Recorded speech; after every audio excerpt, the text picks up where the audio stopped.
What, you thought I wasn't gonna be here, bro? What? Listen, what's What, you up, thought I guys? was gonna be here? Yeah, well, the show must go on, right? Don't be nervous. What? Don't Yeah, be he nervous. got us started. Yeah, we got to start. Yeah, I got it started. Sorry.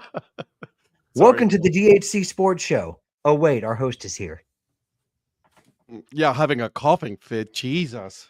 Oh, I'm sorry. Welcome to the This DHC thing- Sports Show. This thing has kicked my ass, bro. Whatever it is that I got, man, it's not the COVID, by the way. So it's already been tested. We're good. We're not there. We're good. It's just I'm still coughing. And let me tell you, Oh, man. The how thing much from like fun a that week is. ago. From a same thing. Jeez. Same thing. I no longer have a fever, which is a good thing. Right. Don't have the shivers or anything like that. It's just the lingering cough. It's so much fun, And then when you cough so much, you pull your back, and then you cough so much, and then you want to throw up,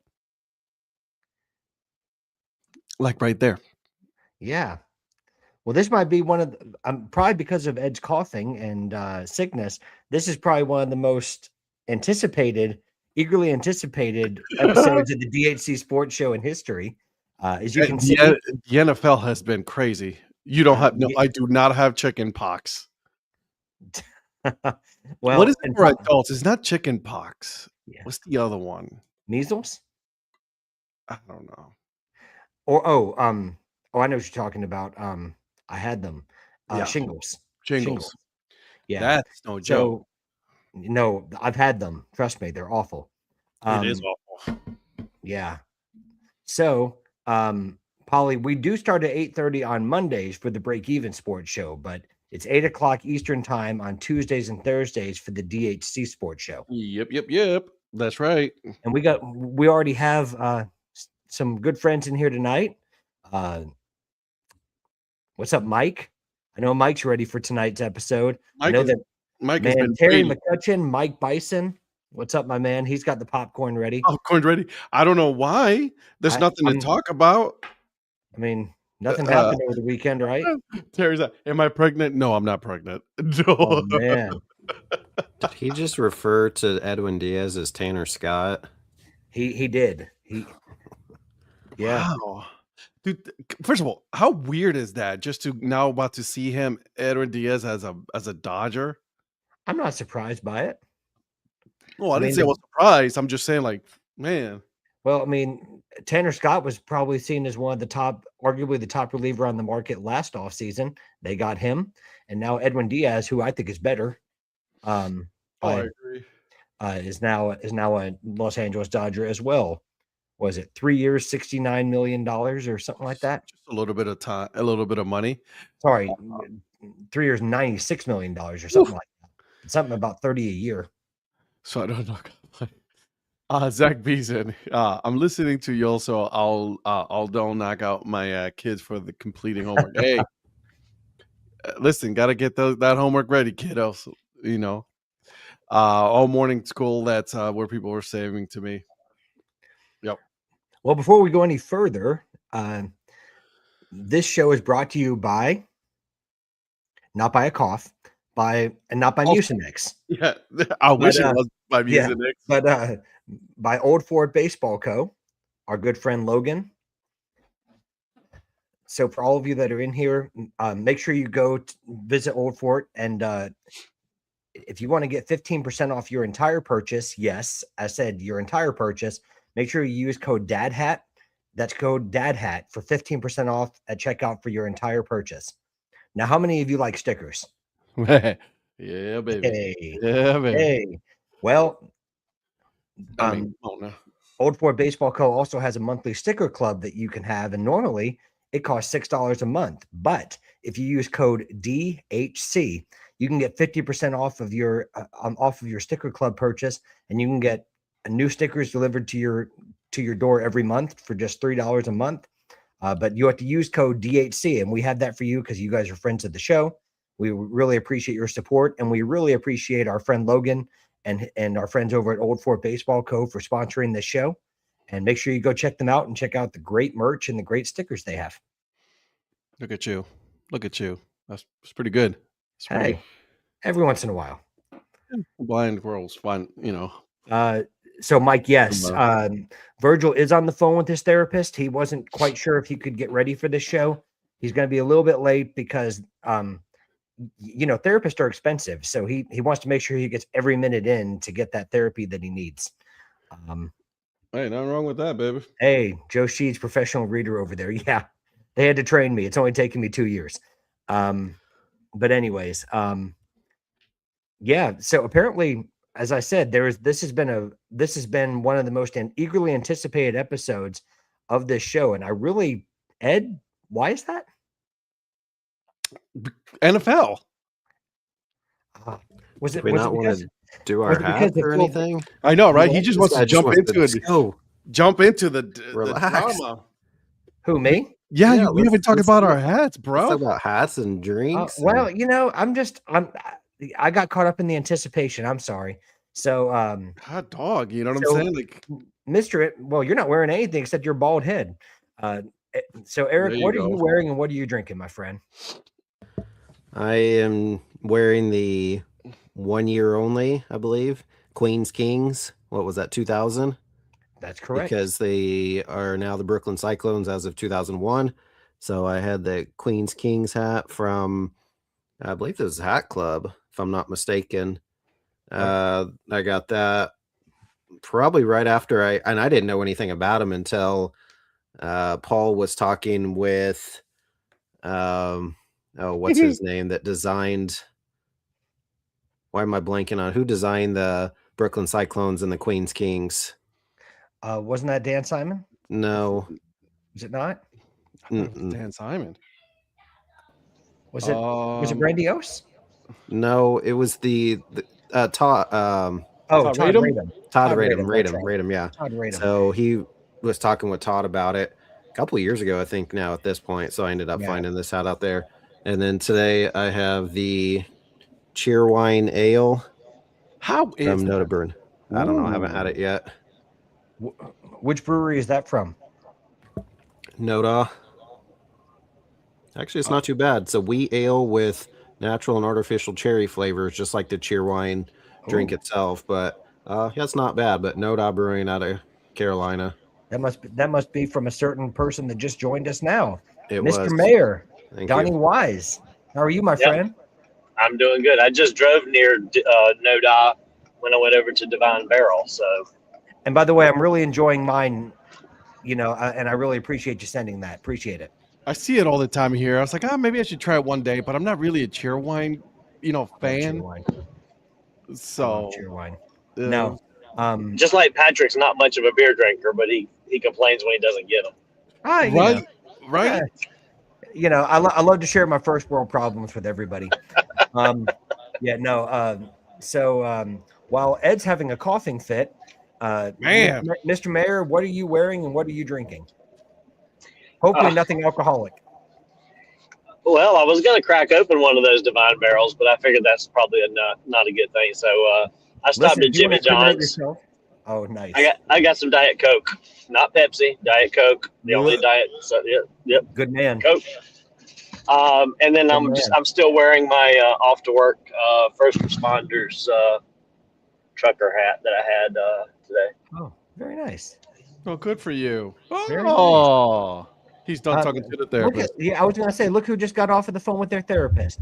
My therapist says I am beautiful and perfect. Absolutely. Your therapist Is lied to this you. therapist Samantha? Ooh. So, in other words, you're good enough, you're smart enough, and doggone it, she likes you. People like me. You- Yes. I was getting ready to go there, and you beat me to it, Patrick. Yeah. So now that you're out of therapy, Virgil, what are you wearing and what are you drinking, my friend? So tonight's hat is the Dorados from Copa for Sacramento. And tonight I've got one of the beers I got from Mr. Wise. And really, this probably should have been a beer for yesterday, but since I don't drink on Mondays, I have Breakfast in Munich from Columbia Craft Brewing. This is a Weiss beer at 5.1%. Was that brewed by Vincent Company or? It's not brewed by Vincent Company. Okay. God, what the heck, dude? But Harry Kane had a hand in it. Oh, very nice. Very nice. Good play. Good play. Good job on that one. Yeah. Let's see. So Ed, you got your burner up and running. Nice to see you here in Thank you. both Thank you. places. Thank you. Don't know why you were speeding in that bug of yours, but okay. It is not a bug, bro. It's a Honda Fit. That yellow one is? Yeah, it's a Honda Fit. Oh, okay. Well, 2016 Honda Fit, bro. it's all right. You shouldn't be. You know what the best feature about that car is? That you fit in it? It's actually very spacious, believe it or not. Yeah. That's actually a very spacious car. But the best feature about that car paid off. You and me both, bro. Absolutely. You and me both. You know what I mean? That's the best thing about any car is the fact that there's not that is fully paid off, right? Jolly, we're just glad you're here, my man. We're just glad you're here. You guys have never seen it in Ed's garage, but he has a 1985 Corvette. I knew that private pool. Come on now, man. You could be talking about that like that right now, man. Come on now. Man, by the way, I am also wearing a hat, just so you know. Just want to put that out there. Yeah, Jolly, Donnie's hiding a Lamborghini in his garage. One of them. Lamborghinis. Yeah. Well, I was gonna say one of his Lamborghinis. I do have one truck paid off, the other one not. I'll be right there. Hold on. Let me get out of this. Hold on. Let me get out of this real quick. Yeah. Hello. So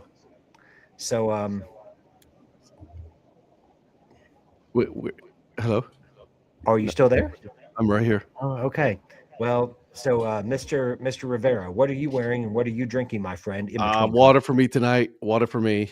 No, you did not get a ticket for DUI. Get out of here. Oh, carpool lane by yourself, bro. That's tough. Eesh. That's a rough one.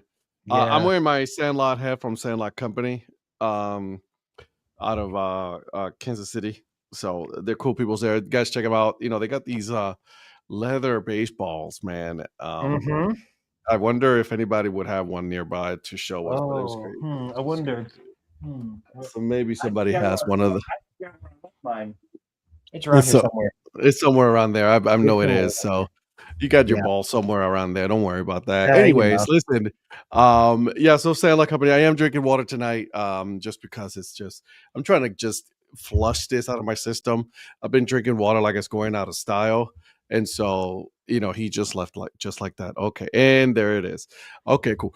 Very professional show of us here tonight. There it is. Oh, you got the blue one. Oh yeah, this is the Italian Napa leather. This is like Napa leather is usually reserved for like the Donnies of the world, but I was able to get one because it's their own separate company. Yep. Yardball. You guys got to listen to my episode on them. It's two separate companies and then obviously with Sandlot they do different things when it comes to their materials of hats and everything.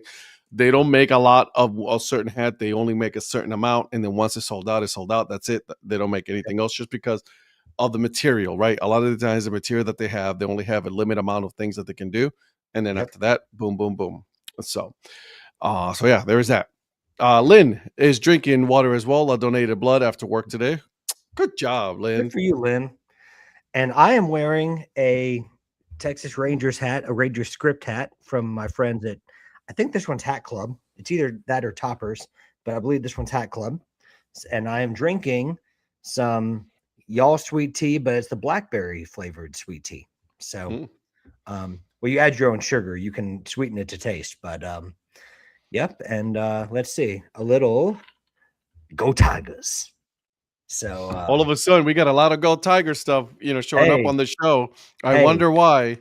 Listen, the conductor of the lane train is here, and we're ready to go, baby.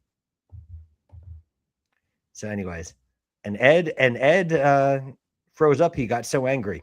So, thanks for joining us, Ed. Hope you can join us back soon. Oh man. Well, Mr. Producer, what do we have tonight, and what do we have on the agenda? Because I know there's nothing that's happened this weekend. There's been no controversies. There's been no sports going on, but do you have anything for us? Well, there is a controversy that we have to talk about, a pretty big postseason controversy to talk about. Okay. And that is the fact that you are not in the fantasy playoffs. I am not. I feel like one of those. I feel like a team that came so close but yet didn't get in, and I feel jilted, and I'm hurt. Whatever, bro. Yeah, no. I was lucky to have the 9-5 record that I did. In all honesty, so Did you get a bowl game? You what? Did you get a bowl game? No, I got consolation bracket, but congratulations to Donnie and congratulations to Eric. Eric's what, number 1 seed, and congratulations to Donnie, who I believe is the number 3 seed. So Correct. So number 1 seed is Eric. Number 2 seed is, I believe, Justin Kish. Number 3 seed is Donnie Wise, and number 4 is Tom Thrash, which means Zach, you and I just missed out, even though we both finished with the same record as Donnie and Tom and Justin, I guess, right? Bro, I lost by 1 point to Eric Lichtenberg. Yeah, you got, and you had the 3rd highest score of anyone during the week, and you still lost. How is that even possible? I know, dude. You were number 1 for the whole season. Zach, all of a sudden, it's like the Colts. Yeah, Zach, you'll end up beating me. I'm just glad I'm on the opposite side of the bracket from Eric, so we can meet in the championship. I love this. I heard there was money exchange to get Donnie in the playoffs over Patrick. Donnie, is it not enough that you basically fund all of the transfers that Clemson swore they would never get? I mean, really? I mean, you had to bring it in here. Come on.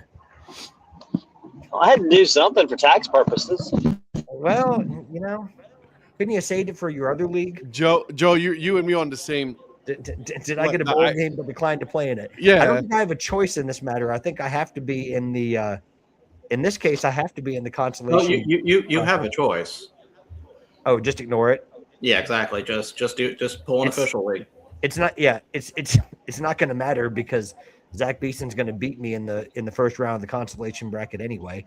He has Christian McCaffrey coming back. I'm so bad that I don't even have a matchup anymore. I'm done playing. Just so you guys know, I'm done. No, you have a matchup. No, I don't. It gave Doesn't me everyone have matches? 14. I'm literally looking at my phone right now. It says no. Go to week 15. If you go to the weeks, go to playoff. Yeah, you have someone to play. I hope not. Because and listen, I'm so glad I don't have to play Mike Bison after this week. So let me check I've got Mike Bison in the constellation. Well, I know Rhonda said, "Do I have to do this anymore?" And I said, "No, I don't think so." But she does. She's got the consolation bracket. So I get to play Eric again. Eric Lichtenberg. I made a deal to guarantee a playoff spot if I'm ranked 12 or higher. Well, I'm a year too early for that apparently. So. Well, I've got to turn around and try to beat Justin Kish for a second week in a row. And if Eric can't beat Tom, I'll have to beat Tom another time. Well, I don't know how it works in consolation. I think it's the same, but it's over 2 weeks that you have to play in the winners bracket. So, Virgil and I are a toothless dog fight. Well. Virgil's a toothless dog. He beat me up, so he's the reason I'm not in the playoffs. And he also coached me out of having Kamani Vidal starting this past weekend. I did not do that. I did none of that. I told you they were splitting carries, and you just like, well, I'm just going to put them down because of Hampton. No, you said Amarian Hampton's the undisputed number 1 back. Did not say that. This is karma. It wouldn't have mattered. This is karma. No. Okay. This is karma for Patrick. All the whole season is like, oh, look at me, and he just win and win and win. But it doesn't solidify my point that I don't know what I'm doing if I'm not in the winners bracket. No, doesn't karma that solidify is my point? Bitch. Okay, Well, yes, karma is real. Well, I was going to say, doesn't this honestly just make my point? No, karma's a bitch. It does. I think it does. Because if I was in the winners bracket, okay, I would see your point, but I'm not. And moving on, the other 4 are, and congratulations to them. We moving on. Yeah. Congratulations to Eric. Oh, I'm sorry. I don't speak your language yet. Congratulations, Eric. There you go. Congratulations, There's my Eric. response. Congratulations. Congrats, EP. I haven't done anything yet. Yeah. Congratulations to you and You got that right. Ooh. Patrick, Blame blame it it on on the the stress Chelsea from being Chelsea at Chelsea. Mike, bro, today, listen, I can't with this team in December. I can't with this team in December. We'll have to talk about that on Monday, but I see Big Chew Poppy's here to wallow in my pain since Spurs won today. But yeah. True story. True yeah. story, Terry. Did Chelsea lose to Atlanta United or something? They lost to Atalanta United, yes. Okay.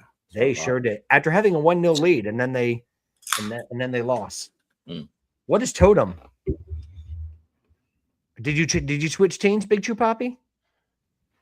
Totem is the best. Like on the totem pole? Is that what we're talking about? It's Tuesday, right? Is it still Monday?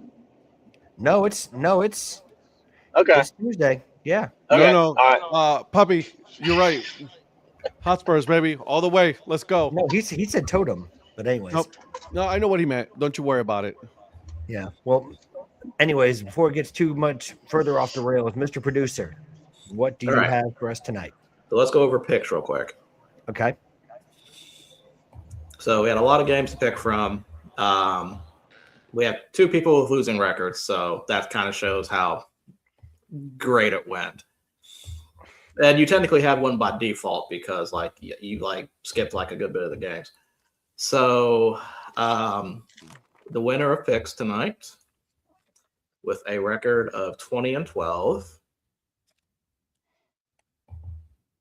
Oh, the old man. Oh man. is Who Mr. did I Man. say all last week? Congratulations on winning picks. Oh, I said that. That's right. Thank you very much. So he was the clear winner at 20-12. Second place at 17-15 was me. Third place. Imagine that. I'm not doing this again, Patrick. I finished first. I'm cheating. I finished last. I'm tanking to make it look like I'm not cheating. You're flying a little under the radar. There's a difference between purposely doing it and the other one is just, come on, Patrick. You should know. No, Virgil was really trying. I just did better. See, and that's fair. I'll take that because you had a good FCS run. At 16-16 at third place is Patrick. Fourth place is Eric. And last place, sorry, bud, it's Ed. Oh, I could have told you that. I was watching my picks all weekend, and it was not fun. No, it was not. Patrick, you were the only person to pick Kennesaw State to beat Jacksonville State, so congratulations. Donnie, you were the only person to pick Tulane to beat North Texas. Patrick, you were the only person to pick Villanova to beat Lehigh. Ed, you did not drink the Virgil Kool-Aid, and you picked South Dakota to beat Mercer. That is true. And let me see. I think that is the only other one. Oh, no, Donnie. This one came in late Monday. You were the only person to pick the Chargers to beat the Eagles. I'm a little upset that you left one of mine off. I said Nova. Did you say Nova? Yeah, I said Nova. Yep. Okay. You want me to say it again? Please. I'm not This going is to. what happens when you don't pay attention. You got to pay attention. I was eating my cracker, okay? The crunch must have messed with your ears. Sure, let's The go what? with that. Or you're the last See? person. You're the last person that can make an age joke. I said the crunching must have messed with your ears. Yeah. Well, like I said, you're the last one that can make an age joke. No, he didn't make an age joke. How's that an age joke? What? You see, he still can't hear. Finish your cracker. I've got more. Thank you very much. No, Lynn, nobody did. No, No one even entertained the idea that No. they were going to even have a shot in it. So Even I didn't take that flyer. that's why we play the game. Yeah, I was. Yeah, I still want to know who Ed had. Still, hey, He had Aaron Rodgers in that. You're welcome, Mike. You're welcome. Although clearly that was a touchdown bias, like unlikely they just didn't call it right. Yeah, it's just So I feel gross, but Donnie, is that your Rolls Royce or your Bentley? This is my monster truck. Just taking it out for a run. I'm not surprised. Yeah, that's the new purchase there, Jolly. That's the new purchase. All right, guys, let's go ahead. It's called Little Bigfoot. Let's go ahead and just dive right in. Let's talk about the college football playoff. Oh, what? Ed, do you have something besides coughing? I'm good now, guys. Thanks. Yeah. I'm okay. I'm all right. Don't worry about me, okay? Don't worry about me. So we're going to jump into the college football playoffs right away. Of course, on Sunday, they unveiled the field. And we have Indiana, Ohio State, Georgia, and Texas Tech as your top seeds. Mm-hmm. And then here are your matchups for the first round. You have number 12, James Madison, going to Oregon. We have number 9, Alabama, going to Oklahoma. Number 8, we have number 11, Tulane against number 6, Ole Miss, another rematch. And then we have Miami going to Texas A&M. So, of course, the big controversy here was that Alabama made it in. Alabama, Miami made it in over Notre Dame. So, of course, that led into really a domino effect with certain other actions with Notre Dame also foregoing their bowl game. So the question I'm going to go ahead and just ask the panel here, I'm not going to ask, are we all surprised? Because I think we already know that answer. Correct. But what is probably what's your biggest takeaway with this seeding? Because you can go a few routes. You can talk about that the SEC championship game was basically a meaningless game because you can lose in complete dog shit fashion like you did and still make it correct. In fact, they are the only team that did not drop after losing their conference game that way. You can make a case about Miami getting in because they didn't even play their conference championship, although I think part of that's due to ACC incompetence. That too. Absolutely. ACC screwed this all up. And that's from an ACC man right there, just so you guys know. Notre Dame, of course, has their case. I think BYU has a case too. But really, to me, most of the anger seems to be at Miami when it really should be focused on Alabama. I agree. Because, guys, I don't know how many times I keep on saying this. They get away with it every single time when it happens. This happened in 2011. This happened in 2017. This happened to Florida State. Nothing new. There's this. Go ahead. No, I interrupted you. Go finish your thought. Yeah. There's this preconceived notion that Alabama draws people for games. Like they're one of the biggest brands in football. And they are a big brand right now. But take a few 7-5 seasons and it will be back to the old ages where it was back with Shula. Because I know how these fans are. And that's right. This is not a sustainable thing for them, especially because a 9-3 is considered a failure already. And the fact that they're going to be in a playoff game, and who knows?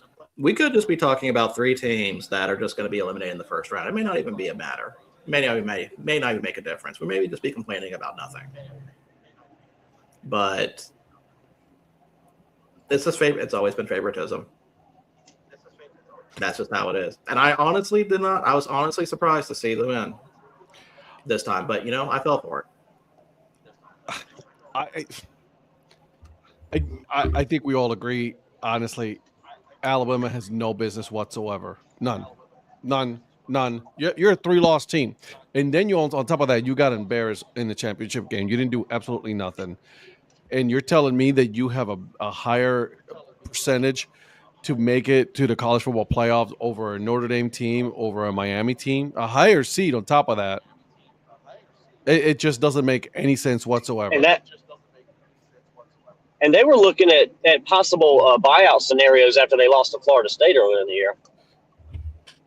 And then they act like they deserve to be there. It's like, really? That was a bad loss. That's probably one of the worst losses this season.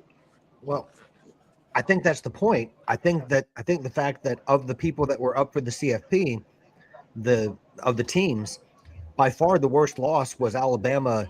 Not even just losing they didn't lose barely to Florida State. They got beaten convincingly by Florida State. Correct. That's the problem that I have is it's not just the 3 losses. It's the fact it's to whom they lost. Yeah, but everyone's going to point to, well, you beat Georgia in Athens. Guess what? You also lost to them, late in the season handily in the SEC championship game. There's going to be the argument of, well, you shouldn't punish people. I mean, I could see the committee doing this. Alabama lost by 1 point on a last second field goal to Georgia. It was a competitive game. I still don't buy it, but yeah, it's just you got boat raced and you should be just out. Like as soon as you got that bad loss, you're done. No question. Done. Look at SMU last year, because Clemson beat them on a last second field goal. And there were even talks in about Alabama jumping them. And I think if that game got a lot further out, like more of a blowout for Clemson, that probably would have happened. But it didn't. It was only by 3 points. I don't understand how you can punish BYU for their loss, but not Alabama's. Right. So, well, this committee is totally SEC biased to begin with. Because it's ESPN, SEC. Well, no, I mean, ultimately, it's going to basically, it's a business decision. It's money. That's what this all boils down to. It's money. Eric, what are your thoughts? I mean, Virgil's pretty much said everything. And Ed, I told you this. You remember this time last year how all of us were talking about how Alabama, thought they were going to get in and then they didn't.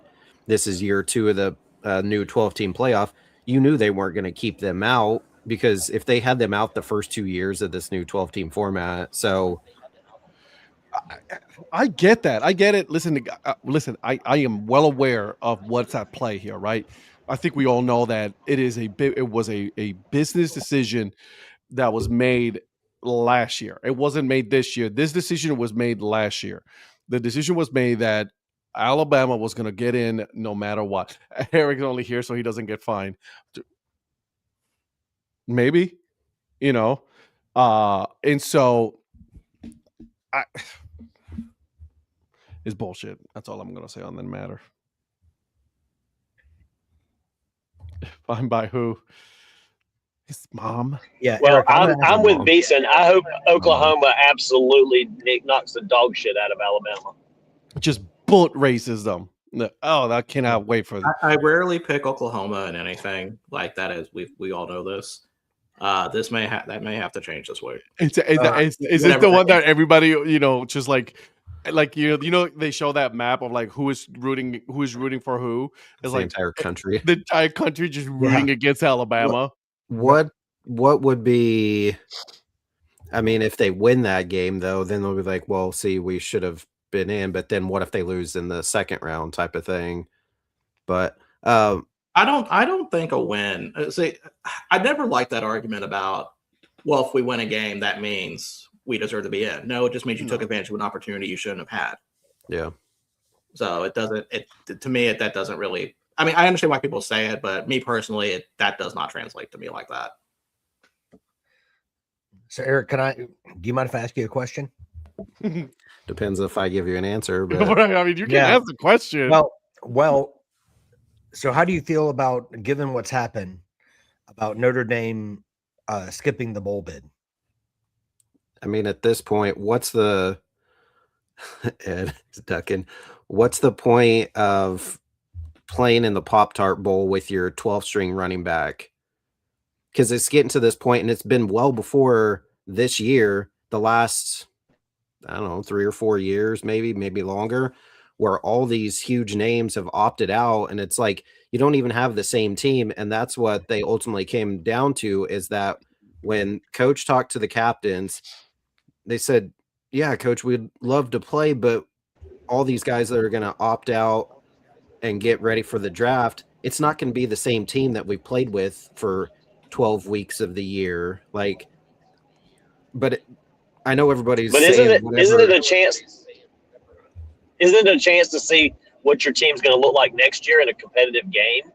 No, I don't think that has anything to do with it, because there's going to be so much layoff between now and next August that I don't think this game right here is going to matter. Virgil had an interesting take on this, and that he told us yesterday. And honestly, because I was on the before we had the conversation with Virgil, I was on the this is bullshit of Notre Dame opting out because they didn't get into the playoffs. I'll be honest, straight up, like I think it was bullshit. But then Virgil brought up this great scenario, which, in my opinion, has changed my mind on this. Well, I'm surprised you actually. Okay, so basically what I was telling Ed was, if you've gone through the past few months with having this scenario come up where all of a sudden you were safe in the playoff, it looks like you were going to be in shoe-in. We all thought they were going to be shoe-in. I did not know anybody who did not think they were. And then you were talking about, well, Miami beat them head to head, which, they talk about Miami being you head to head. They talk about not being in a conference. They talk about your schedule, although Miami played a lot of the same teams. You almost basically had ESPN working against you, trying to basically keep you out of this playoff one way or another. They succeeded in that. Notre Dame is a lot bigger brand than a lot of these other schools. Ohio State's probably the only one that comes close to them. They have the money to do something like this. Why would they give ESPN any sort of revenue after what happened? Because I know right now the AD's focused on Miami and ACC. His focus is on the wrong place. It should be ESPN, SEC. So the idea of, and honestly, I wish Florida State did the same thing. They don't have the means to. That's why they didn't. But Florida State was completely justified in not doing that bowl game. And honestly, Notre Dame should be the same. Real quick, I just want to answer Terry's question. So she was not at the game. We were in Kansas City this weekend. I took one of my boys to see KU basketball against Missouri at the T-Mobile Center, and then she took the other two boys to Science City over there at Union Station. So she was not at that game. But KU won by 20, so that was a good day. Anytime you can beat Missouri in any sport, especially basketball, it's a good day.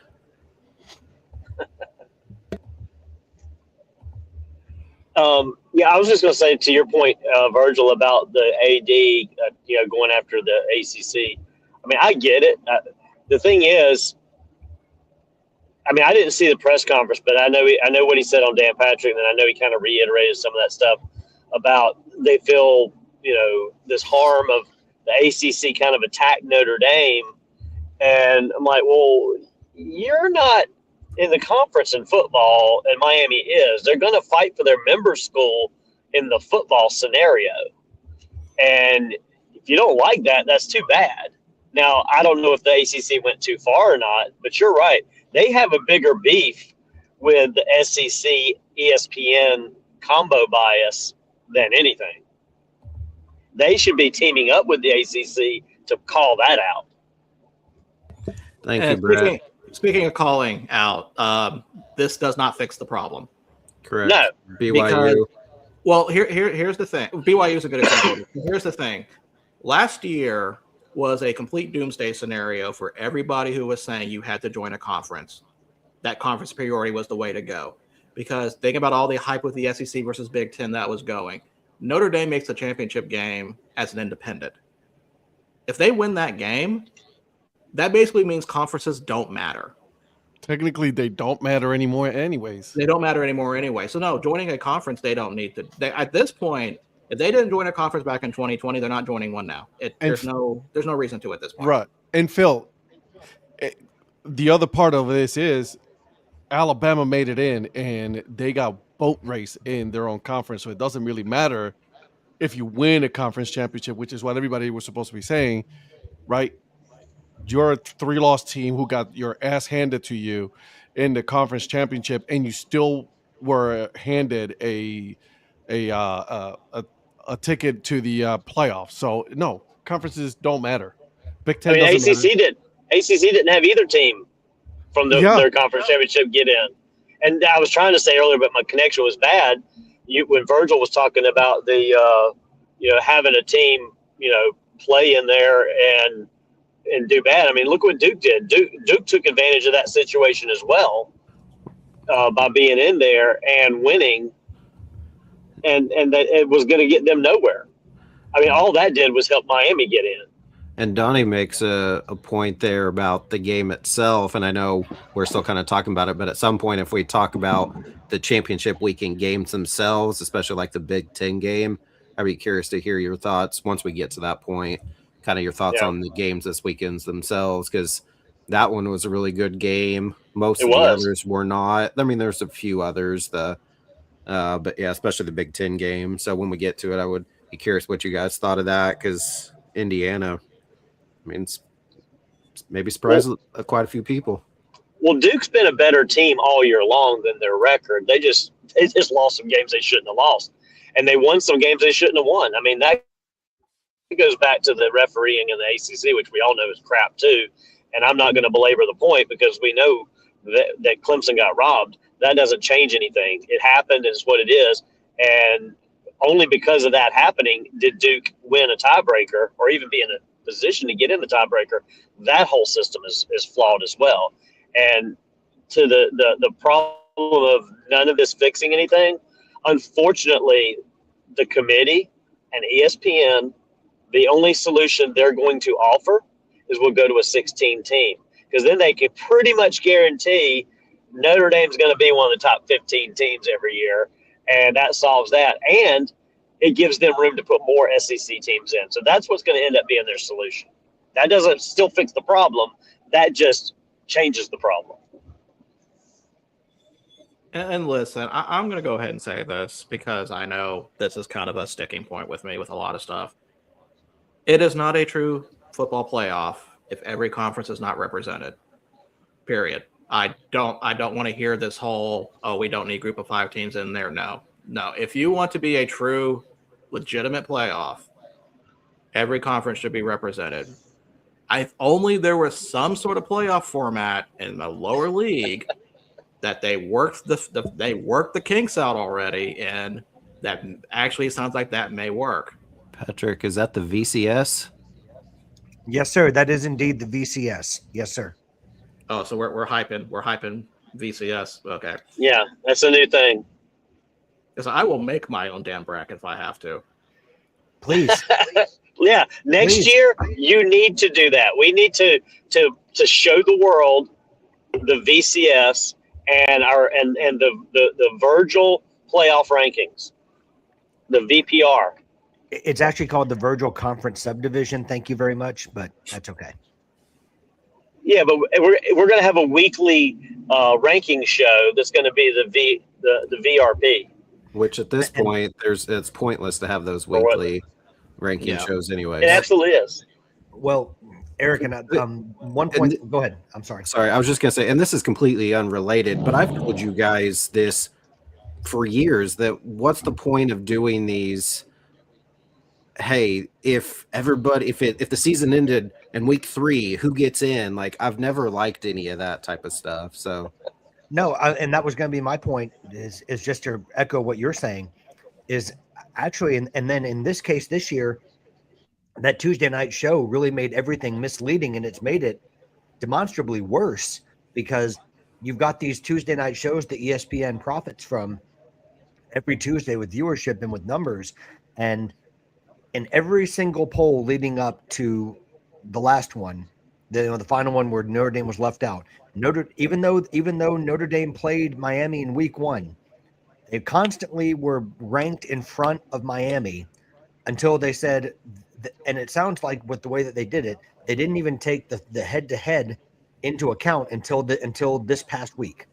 All right. Did you say Tuesday night show where they profit? So you're talking about us?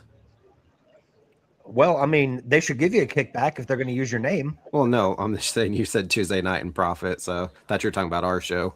So well, no, they should be watching this show instead of that ESPN stuff. That's for sure.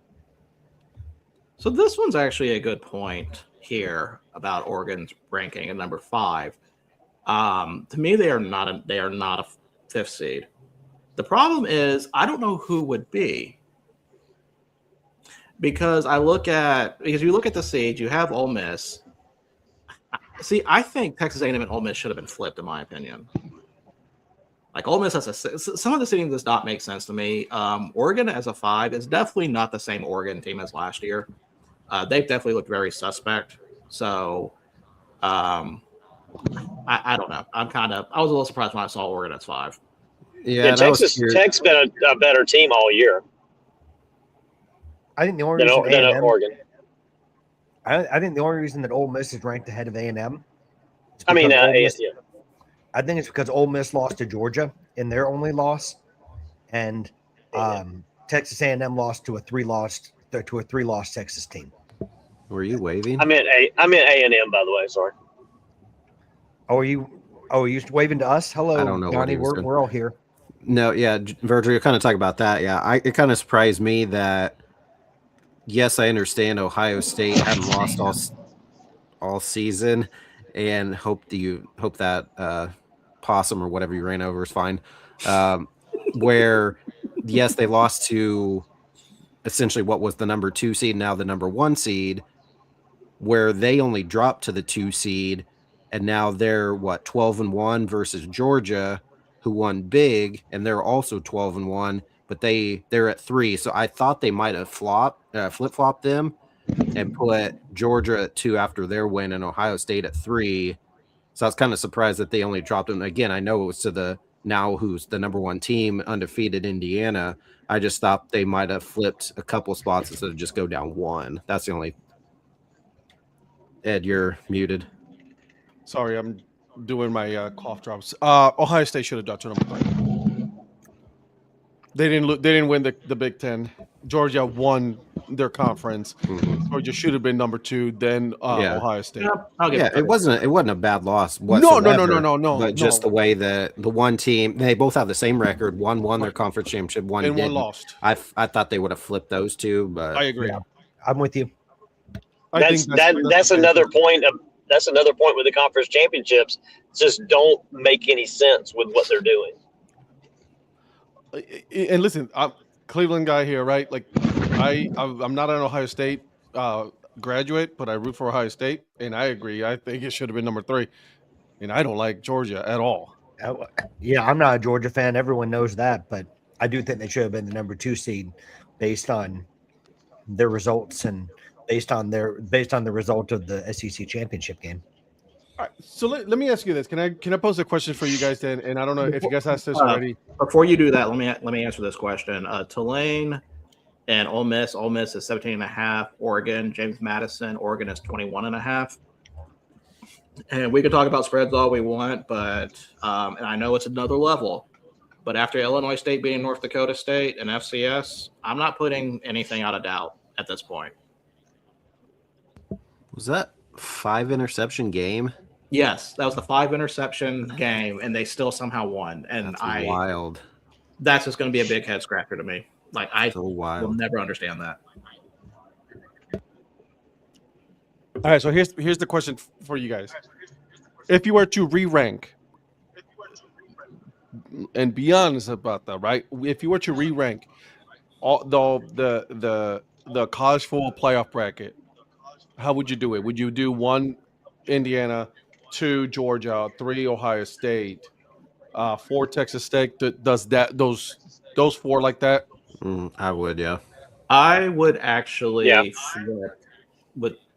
flip Tech and Ohio State. The only reason is just because Tech won their conference.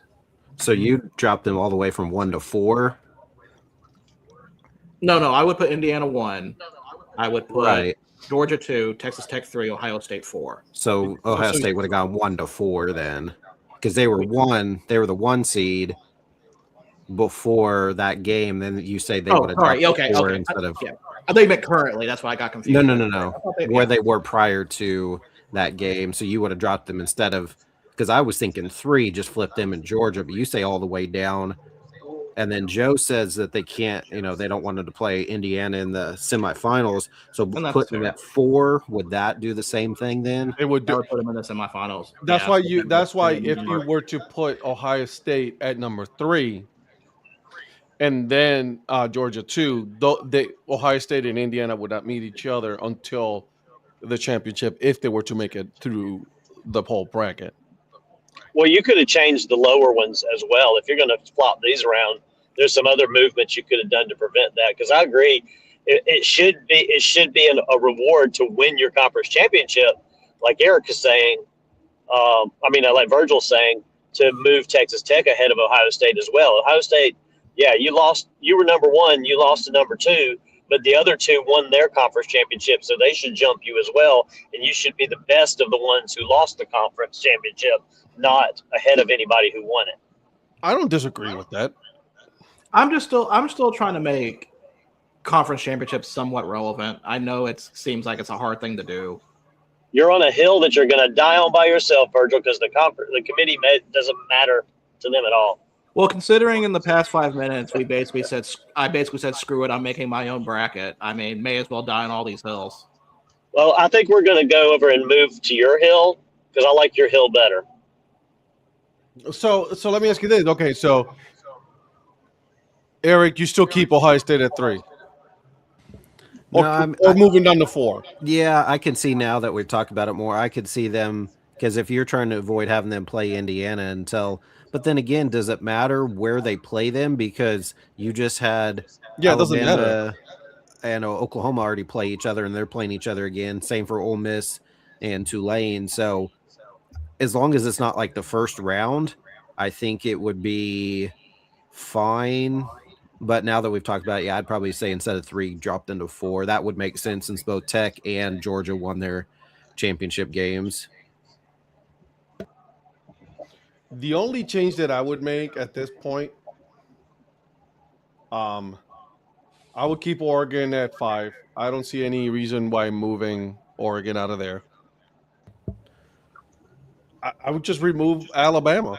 I get Alabama out of there, and then bring Notre Dame. Would you, Virgil, say Ole Miss, or maybe you already said it, Ole Miss over Oregon? Flip them. I would rather flip Texas A&M. And okay, what I would if I'm seeding this, A&M would be 5th, Oregon would be 6th, Ole Miss 7th, Oklahoma 8th, Alabama shot out of a cannon.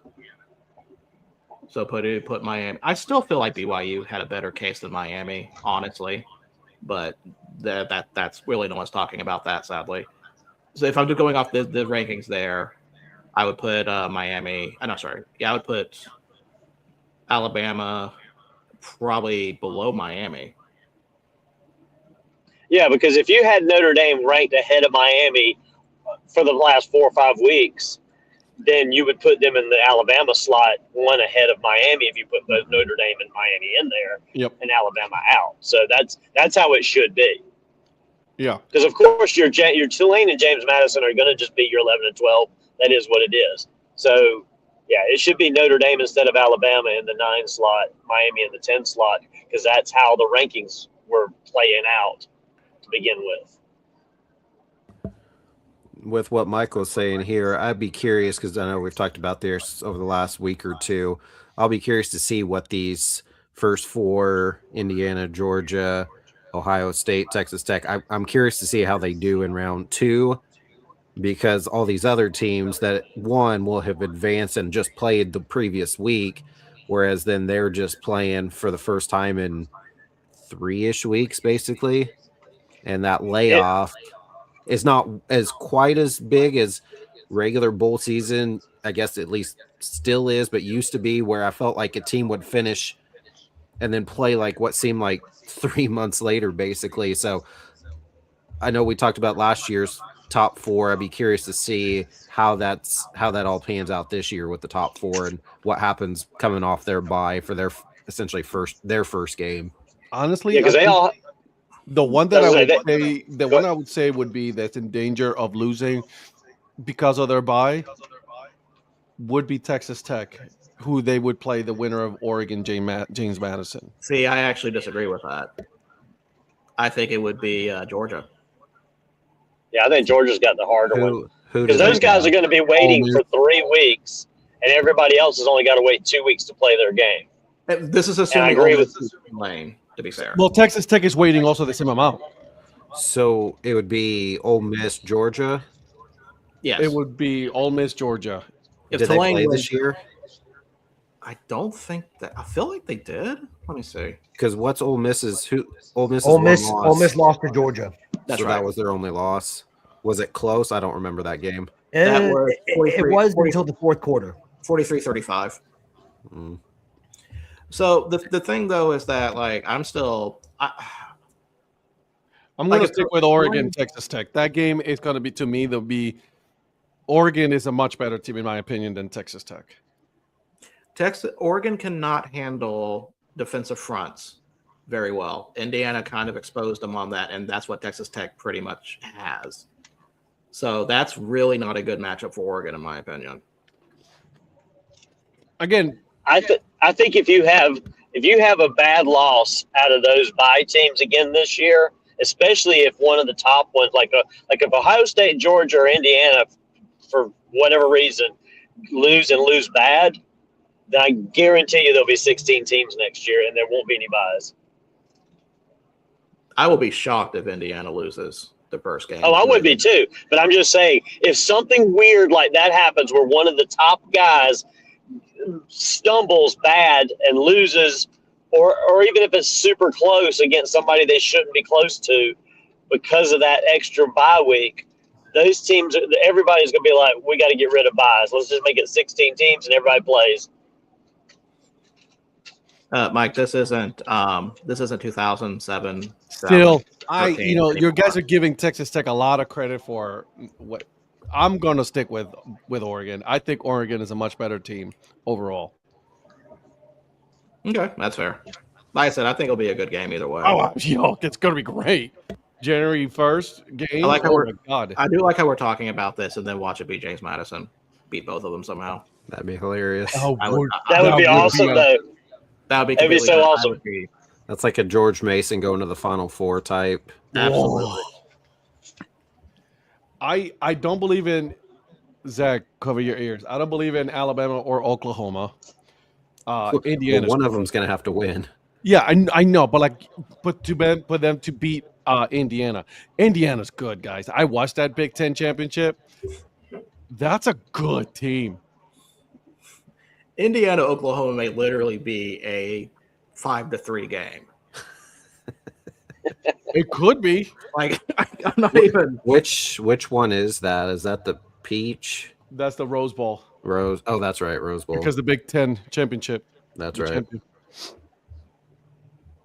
And then SEC is the Sugar Bowl. So the Cotton Bowl is Ohio State, and then the Peach Bowl, the Orange Bowl is Texas Tech. The Peach Bowl is the semifinal, with Fiesta Bowl being the other semifinal. Yeah, Phil's not wrong there. We love a Cinderella story in basketball, not in football. Why do you think that is? Like, but we know March Madness for basketball, but why do people seem to be? Zach, that would be hilarious. Please, you do. Please do if you do, and then please record it. Probably because there's 60-something teams versus 12. I don't And know. again, this is a brand new year for 12 teams.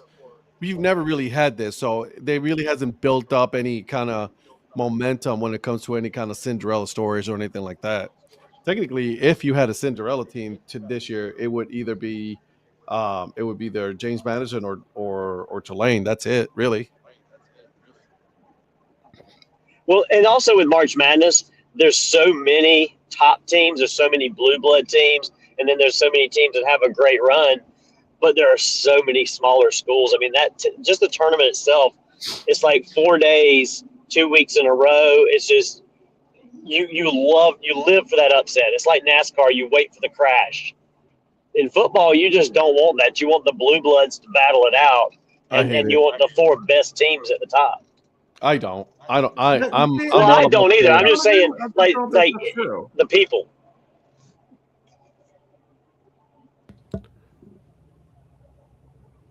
Go ahead, Eric. I was just going to ask Virgil. I watched that game Friday night. What happened to your future quarterback? He didn't look great at all. I don't know. It kind of brought him back at one point and got it a little bit close, but how many interceptions? Like 4 or 5. I feel like he had a ton of interceptions. I don't know what his. I thought he had 3. Let me pull up. Because didn't Morris coach that game? I think both Morris and Summerall were at their games. Yeah. Yeah. Because Summerall, I think I'm pretty sure it was him and not just some parody, but I'm pretty sure I saw that he said he had 2 phones and basically 2 jobs going on right now because he's coaching in the playoff, and then obviously he has these stuff he has to do with Florida. So he said he's trying to do double duty right now. Yeah, Mr. Maker had 3 interceptions, 2 touchdowns. I think Tulane just had a game plan for them. Yeah, Tulane looked really good in that game. Did JMU? Did that dude coach? Chesney, yes. I think Chesney did. Kenny, okay. So no, not Kenny, no. So I think the reason why Morris probably struggled for for coaching Texas, North Texas, was that he probably had those plate of cheese fries when he was up in Stillwater beforehand. Those can affect a lot of things. Like if you're not used to them, like you're in a food coma. So is Lane the only one then not coaching his team that took another job already that's in the playoff? Because if Summerall and Kenny are both still coaching, Lane's not.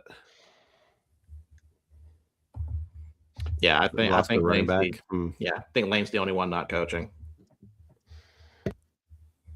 Lane's the only one that lied too. So well, he basically made a lateral conference move, and these other guys are moving up to bigger schools and better opportunities. So smaller schools, like, let's try to get us there. But you worked your ass off. You coached your all year, that Ole Miss to the college football playoff, and then you just like drop it to go to LSU. Jesus. If you guys waited until after the playoff, do you think you would have hired somebody else, Patrick? And if so, who? Because I mean, at this point, why don't you just wait, let him finish it out, and then hire him if that's the guy you want? Why does he have to be hired on a certain date? I think it had a couple of factors. I think the National Signing Day, the early National Signing Day being what it was, they wanted to have somebody in place. But also, Donnie, I'm just putting out there what they're talking about. You can bark later. I know. I'm just saying that's just a worthless opinion because nobody cares about early signing day. But I get that that's the narrative in the national media and these schools are like, we got to have a coach in place so these players know who they're going to play for. It's like, it's early signing day. They can change. NIL's going to bring different people in. That's an antiquated system in itself. But go ahead. Both LSU and Ole Miss basically gave him an ultimatum to say, we need a decision, and that's who they wanted. And so, I mean, you can hate him for it, and you can hate him for it all you want, but I will. Don't worry. That's fine. It's already done. He was told to make a decision, and he made it. And why lie? Why lie? What's the point of lying? Lie about what? Lie to his players. I'm not Lane. Only Lane can answer that. You said you were all defending of all Lane things, so I need you to defend him. When did I say I was a defender of all Lane things? At the beginning of the whole show. No, I said I was on the Lane train because he's at LSU. I never said that I was. You're defending Lane. That's your boy now. Lane train. Here we go. Ed, stay on your lane. Yeah. No, I mean, if honestly, I've said about Lane all along, I think that he should have stayed at Ole Miss. I think that was the best place for him. Because I think that, and I know Eric has said this when this first came out. I think it was Eric, about the real loser in this are the players, and that's who I feel the worst for is the Ole Miss players. They get to keep Pete Golding, which is great, but it has definitely messed with what they have, with what they've done. I know they get a lot of the offensive staff minus Lane back for the CFP, which is great. Charlie Weiss Jr. And I forget all the other names, but like the offensive line coach is back. I mean, they brought back all the ones that are going to LSU except for Lane. Virgil, I had a separate, unrelated question. I don't know if it's a credible source, but have you heard anything? Supposedly, Andy Kotelnicki may be going back to KU because Matt Campbell's now at Penn State, and so he doesn't want Kotelnicki there.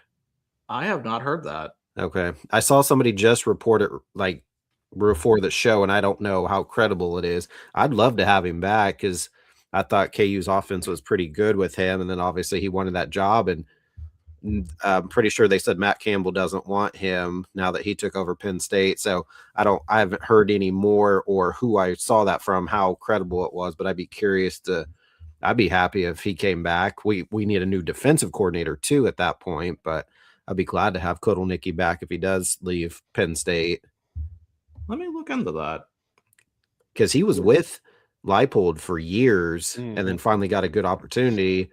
But overall, I mean, Penn State made the playoff last year in his first year, but obviously this year he wasn't that great. So I'd be curious to see where that ends up if he ultimately end up going back to KU. I mean, I would love that if he came back, but they also need to bring in a different defensive coordinator because DK McDonald's not cutting it. Let me see if I have any. Do a quick search and see if there's any. Oh no, we can hear the keyboard typing. Don't worry. Yeah, there's a few reports about him possibly returning. I would love that if that happens. But he's also linked to the Michigan State OC job. Yeah, I would. Yeah, no, that's kind of a. I know KU's not a big football school, but I think they'd have more success at this point than what Michigan State hasn't. I feel like hasn't been anything for a while in football. Nah, not since D'Antonio, in my opinion. So yeah, that's kind of. I'll have to keep an eye on that. I'll have to see. Yeah, about that one. So other college football news, unless you guys don't want to talk about this, I don't know what else we really can talk about. We will be going over the games also, the conference games, just to go over opinions on that. But we also have some Heisman finalists. We have 4. Yeah, I saw that. We have Fernando Mendoza out of Indiana, Julian Sayin out of Ohio State, Jeremiah Love out of Notre Dame, and Diego Pavia out of Vanderbilt. So I feel like this is Mendoza's to lose, but I don't know anymore after last week. Yeah, I feel like neither quarterback showed a whole lot. Now, obviously, Indiana won, but even then, I didn't think Mendoza looked great. Didn't they both have an interception at least? Yeah. And then, I don't know, last I saw, odds were on favorite were Pavia, but I'm just like, yeah, I mean, what he was able to do against Tennessee, though, was pretty impressive. His the numbers overall compared to other Heismans and even the recent, I was looking at, and I think I asked Patrick this. Joe Burrow had 6,000 yards, which is absolutely insane when he won in 2019, and then these guys all have half of that. Which still 3,000 yards is good, but I feel like most of the Heismans over the past however many years have all had at least 4,000 yards roughly or more. And then this year they're barely over 3,000, 3,100. So no one really jumps out to me as like a odds on, like for sure favorite at this point of the 4. I mean, I think they're probably the 4 most deserving. I guess you could have another person in there, but I think those are the four most, deserving that out of anybody, which just means it was not. I mean, those are good numbers, but not like a great overall year for like one particular person. I personally would see Love to win it because I was going to say, how do you see Love's stats as a running back? I know they're not equal, but I'm just saying, like, how did Love as a running back do in comparison to them as a quarterback to previous running backs and quarterbacks? Well, the problem with Love stats is I look at last year with Genty not winning over Hunter, and Genty's stats were kind of almost like. Let me pull up. I'm sorry. Let me pull up Love stats. I mean, Genty's stats were damn near impressive. I mean, Love stats, I have 1,372 yards, 18 touchdowns, and then 3 receiving touchdowns. Great year for a running back. Definitely worth Heisman looks. But I don't know. I'm afraid this is just turning into a quarterback award. Oh, yeah, for sure. 100%. So that's why. I mean, I'm glad he's invited, but still, I don't know what to make of it. I'm going to stick to the running back wins every year, ending in 5. And I think he's no surprise. I hope he does. I'm okay with really any of them except for Pavia. Wow, so much hate for Pavia. Well, I'm sorry. He campaigned his own way. He Joey Harrington his way into the Heisman. I was going to say he's a knockoff version of Johnny Manziel. Yeah. Oh, I'm not disagreeing, and you already know how I feel about Johnny Manziel. So, and I don't know what Johnny Manziel's mom looked like either. True story, Donnie. But if Diego Pavia wins, he'll be the worst Heisman winner since Travis Hunter. No, that's funny. That's a good one. But what was it? Joey Harrington says, like, can we just stop panning to Pavia's mom every single time? Like, can we just stop, please? Yeah. You know it's going to get worse in the NFL. What are you saying, Joey Galloway? Joey Galloway, not Harrington. Joey Galloway. I'm sorry. Yeah, that was pretty funny. I don't think he will in the NFL. He has to make the NFL first, and Homeboy's trying to find another. He's trying to find another way to get into college again. He saw Alan Bowman, and he's like, I want to do that. Well, he's also making money in college. You know what I mean? The guy that could not throw the ball more than 6 yards downfield, it had to be a lateral or a side, pass into the flats. That Alan Bowman. You're right. The last winning Bedlam quarterback, Alan Bowman. Yeah, that one. Ooh, cooking Zach over here. Listen, I have to pick OU over Alabama in the playoffs. Let me at least have a little Bedlam cooking. I need this. I don't feel good picking that game. Like, I'd rather have a toe cut off at that point. Okay, so let's go over some of these college. Let's go over some of these conference games real quick. So on Friday, we had Tulane beating North Texas 34-21. Like I said, we've already kind of talked about that when Mr. Maker did not have a good game on that. Tulane really came with a game plan to try to shut down that offense. And of course, like Terry said, they also rushed their running back earlier. So that may have played a hand into it. They had to probably be a little off balance. Was he too busy trying to find what fraternity he'd be at Oklahoma State weeks leading up to that game? Good possibility. I mean, it happens to the best of us. Probably went to Old Monk or Iron Monk. Iron Monk. Yeah. Next, we have James Madison beating Troy 31-14. I was a little surprised by the score in the first half because Troy kept it close, and then James Madison kind of all right, it's over. Yeah, fully pulled away. I do not think James Madison's quarterback had the best game either. Now, he only had 93 yards, 1 touchdown, 1 interception. They're mostly kind of a defensive team, so kind of have to keep our eyes and see how they do, but not a win that would breed confidence into the playoffs. Kennesaw State beat Jacksonville State in the Conference USA Championship 19-15. Congratulations, Patrick, for picking that one. Boise State beat UNLV 38-21 in the Mountain West. And now let's talk about our Saturday game. So we're going to start with I want to go in the order here of what time they started. So we're going to start with BYU, Texas Tech. Texas Tech shut down BYU 34-7. I know there are kind of people that, and me included, that were thinking BYU kind of probably made a better game out of this. They probably had a better case to be in it. I was hoping they were going to win just so they could knock out and have two Big 12 teams, but this wasn't in the cards. We have Western Michigan beating Miami of Ohio 23-13. We have Georgia just completely shutting down Alabama 28-7. We've talked about so much with the Alabama Georgia game. Mm-hmm. We haven't even talked about the negative rushing stats for the entire game for Alabama. -3. That just screams playoff team to me, doesn't it?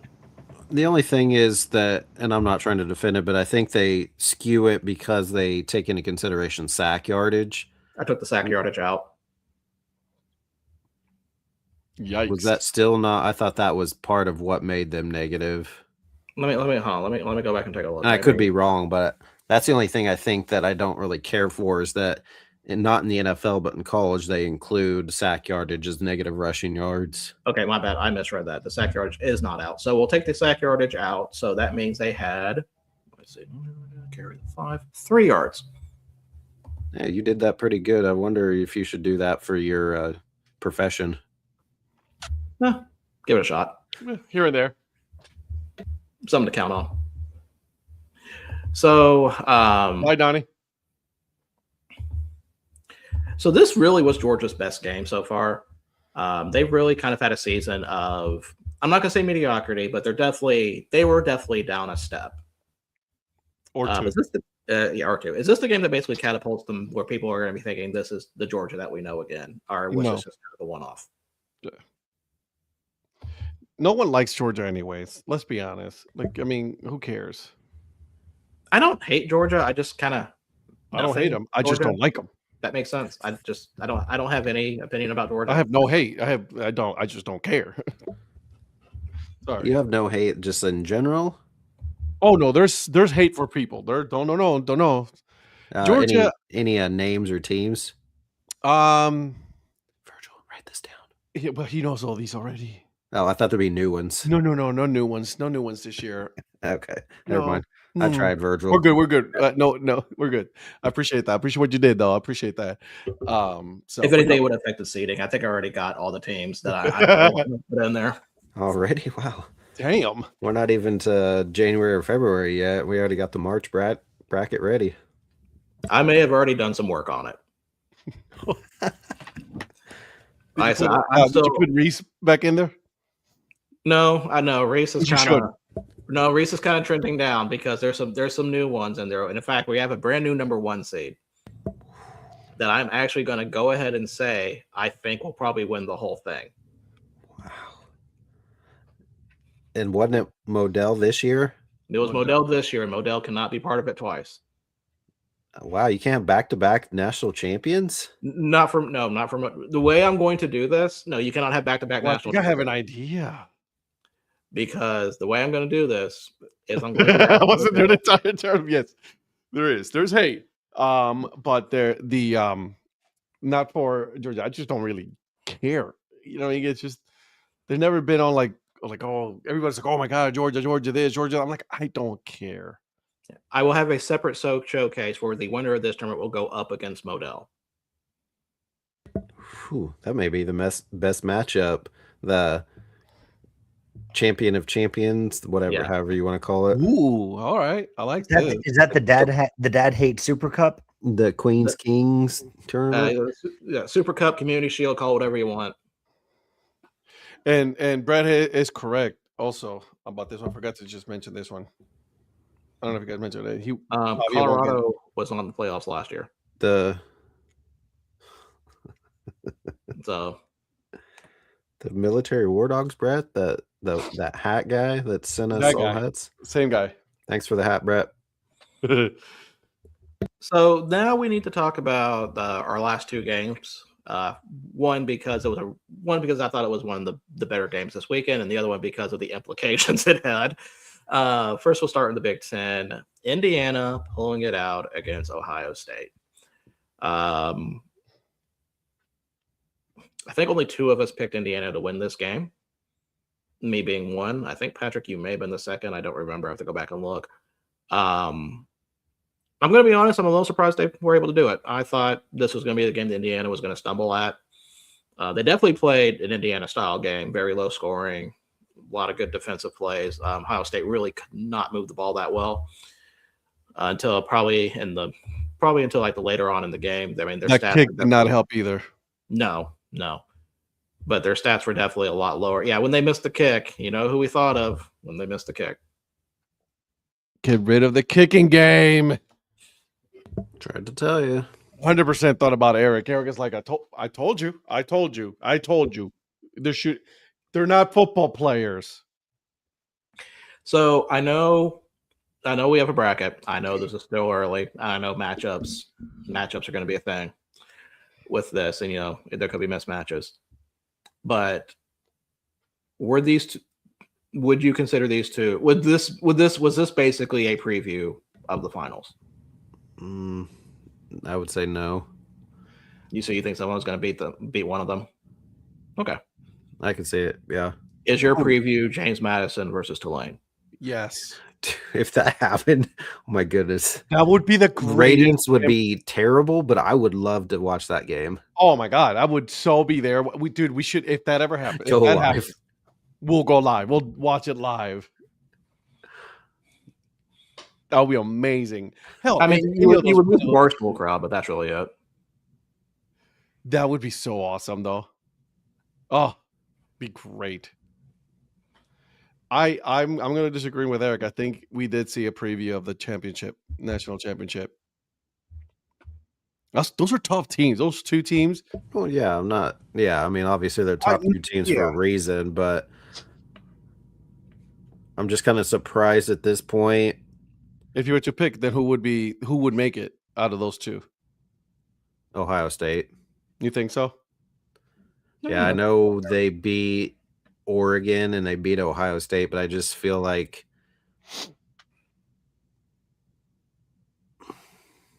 I don't know. I just feel like it'd be Ohio. I don't know. I still feel at this point, even though they lost, that Ohio State's the better team. I'm not going to disagree with you there. I still think Ohio State was a better team.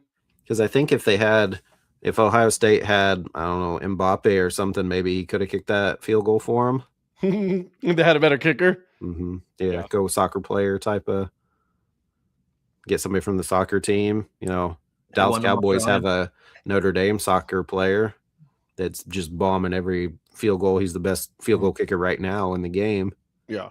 Can we please put it in the record that Eric actually willingly named a soccer player? You're welcome. Tune in Mondays, 7:30, 8:30, 7:30 to. You're welcome. Good job out of you. Good job out of you, buddy. Good job out of you. Won't be there, but we will. He may be in the comments. You never know. He may be watching. I try to, but nobody ever responds to my comments. Oh, I do. You didn't see any of the comments yesterday. Not yesterday. I was going to say, because I would have. Yesterday, so I went to bed super early because I had to travel for work, and I was just like on a Monday, driving like 3 hours. I was done. I was like, I'm out. So yeah, I didn't make it yesterday. A week or 2 ago, I commented a couple of different times. I didn't watch. I commented and then got off, so I didn't even see. Right, that's the thing. That's the thing. I was like, maybe they did respond, but you didn't respond immediately. So I was just like, eh. No, he was commenting FCS stuff when we were on the soccer portion. Oh, okay. Good job, me. We did answer you. And it's like, well, if Eric is still here, and then you never. Yes, Terry, I would agree. They should have. Get rid of the kicking game and go for it.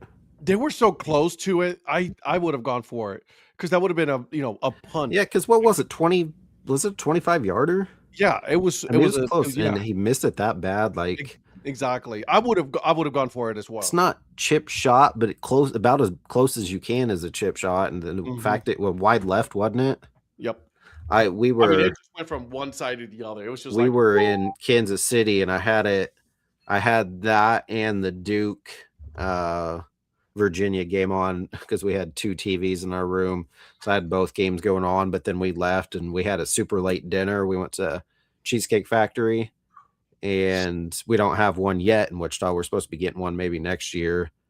But since we were up in Kansas City, we had that for a super, super late dinner and had a couple nice cheesecakes. But yeah, so I watched in and out of that game, but I thought I remember seeing that he kicked that super wide left. It was a 27-yarder. And a quick question about Cheesecake Factory. How long did it take you to read the menu? 723 minutes. Something about right. Christ. There's an ASMR video of someone reading the Cheesecake Factory menu. I'm not surprised. I think that might have been Zach's first time there. And it took an hour. For real? Yeah. I think Zach and I ended up getting different burgers. And then when we saw I've been to Cheesecake Factory, but it's been quite some time. So when they were taking other slices of cheesecake over to other tables, we all looked at each other and were like, we're not each getting our own. We're getting 2 and splitting it between the 5 of us. And we barely made it through both of those because those slices are huge. Yeah, they are. And so good.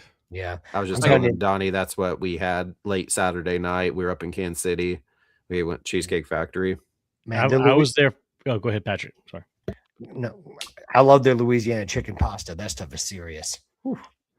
Only time and first time I've been to Cheesecake Factory was back in the spring. We were up for like February or March. Actually, wasn't even spring. Like, hockey game. We went for a Checkers game, and all of our friends went there. That's the first time I'd ever been there. It's fantastic.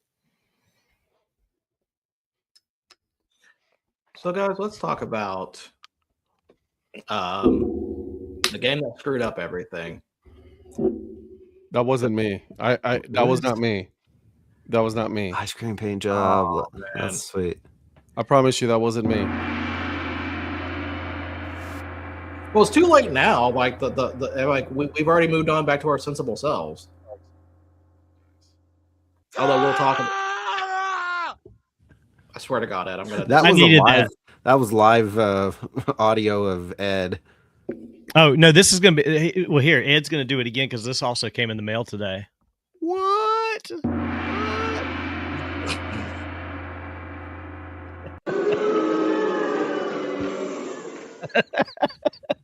This is the last thing we needed was a soundboard. No, this is the greatest thing we needed. What did you say, Virgil? I'm sorry. I apologize. Because we need a puke sound. So let's talk about the game. Oh, that's just mean. So let's talk about the game that basically ruined everything. The ACC could not get their shit together. Duke beats Virginia. Oh my God! Look at the mayor right on time to talk about the ACC. Hey, I'll give Duke this. Duke came to play, and they were damn good in that game. Virginia They took advantage of the opportunity they didn't deserve. They did, and Virginia played down. They made some dumb mistakes, although they did come back to get it to overtime. That last drive was one hell of a drive, but yeah, I mean Duke kind of controlled that game. Did they have to go for 2 to get it to overtime? No, just an extra point. They just kicked the extra point. They I couldn't remember. They went for the tie instead of going for 2 to win it. Correct. I think they thought maybe they had a better shot at winning in overtime, and kind of almost thought they did too at first. But Duke was the better team. Well, I mean, Virginia's won so many games on overtime already. Yeah, like this was like their 4th one, maybe. Yeah, I mean, Tony Elliott has done a great job there for what Virginia is to get them to where they are. If he can keep building on it and they don't lose momentum, Virginia in a couple of years could be, a pretty good team to deal with in the ACC. It just wasn't quite their year to take it all. Tony Bennett, Patrick? Yes, Tony Bennett. Yeah. So I thought it was a good, well played game for the most part. Yeah, the last 2 games of the night, the Big Ten and ACC, I think, were the two best games of the day. I agree. Yeah, absolutely. Absolutely. So that is it for college football portion of the show. We're sparing Eric the FCS. Well, we've already talked about FCS on Monday. We don't really need to talk about that. There's only one pick for college this week, and that'll be Army Navy. Ooh, I cannot wait. I always love watching the Army Navy game. Are we doing that Thursday or right now? We're doing that Thursday. Okay. We're doing that Thursday. Let's make sure Zach's still on here when we all pick that game. Yeah, we'll have to make sure he's here. But there was another team that's looking like they're not going to make the playoffs either. Mm-hmm. You know who that is? Green Bay. Yep, ladies and gentlemen, welcome to Gottlieb Watch. As I chronicle Doug Gottlieb's second year with the Green Bay Phoenix, and can they win 10 games? We are currently at 2. So Saturday's opponent, Wright State. So we have Wright State University. This was played at the Nutter Center at Wright State. The what? The Nutter Center. Go ahead and get your jokes out now. Because when I saw that, I'm like, that's not going to last long. Current record was 4-5. Last year's record, not good, 15-18. Wright State was a 5.5-point favorite into this game. So the question is, did the Green Bay Phoenix walk into the Nutter Center and win this game? Does Patrick have a blue ball or not? Wright State, wrong arena name. So the second question is, did they bust the spread? Okay. Okay. You tried on that one. What time is it? 8:30. Okay. It's 8:30. It's good. It's 9:30. The only thing that would make this better is if they have a football team and Houston Nutt as their coach. I think Wright State has football. They do. Anyway, I don't think they do. No. So did they cover the spread? I don't think they beat Wright State. Oh, wait a minute. You said cover the spread? Yeah, I said we've already said they did not beat Wright State. You guys do not think what was the spread again? I'm sorry. 5.5. It says it on the PowerPoint right there. I can't read that, dude. That's a you problem. No, they didn't cover cover it. It's probably like 8 points. You think they lost by 8 points? Yeah. Try a bigger margin. Oh, wow. Yikes! Damn. 28. Yikes. Yep. So our friend Doug Gottlieb did not do good at this game. I'm pretty sure all the chairs are flying around in the Nutter Center. So they did not win. They lost 86-58. This was not even like a late second half surge or a second half surge for Wright State where it was close in the first half. This was pretty much over within the first 10 minutes. Jesus. I don't want to jump too far ahead. If they do not get to 10 wins this year, does it come back for year 3 then? If he is still coach in year 3, yes. That's a valid point as well. Because he's going to troll Gottlieb as long as he's coaching.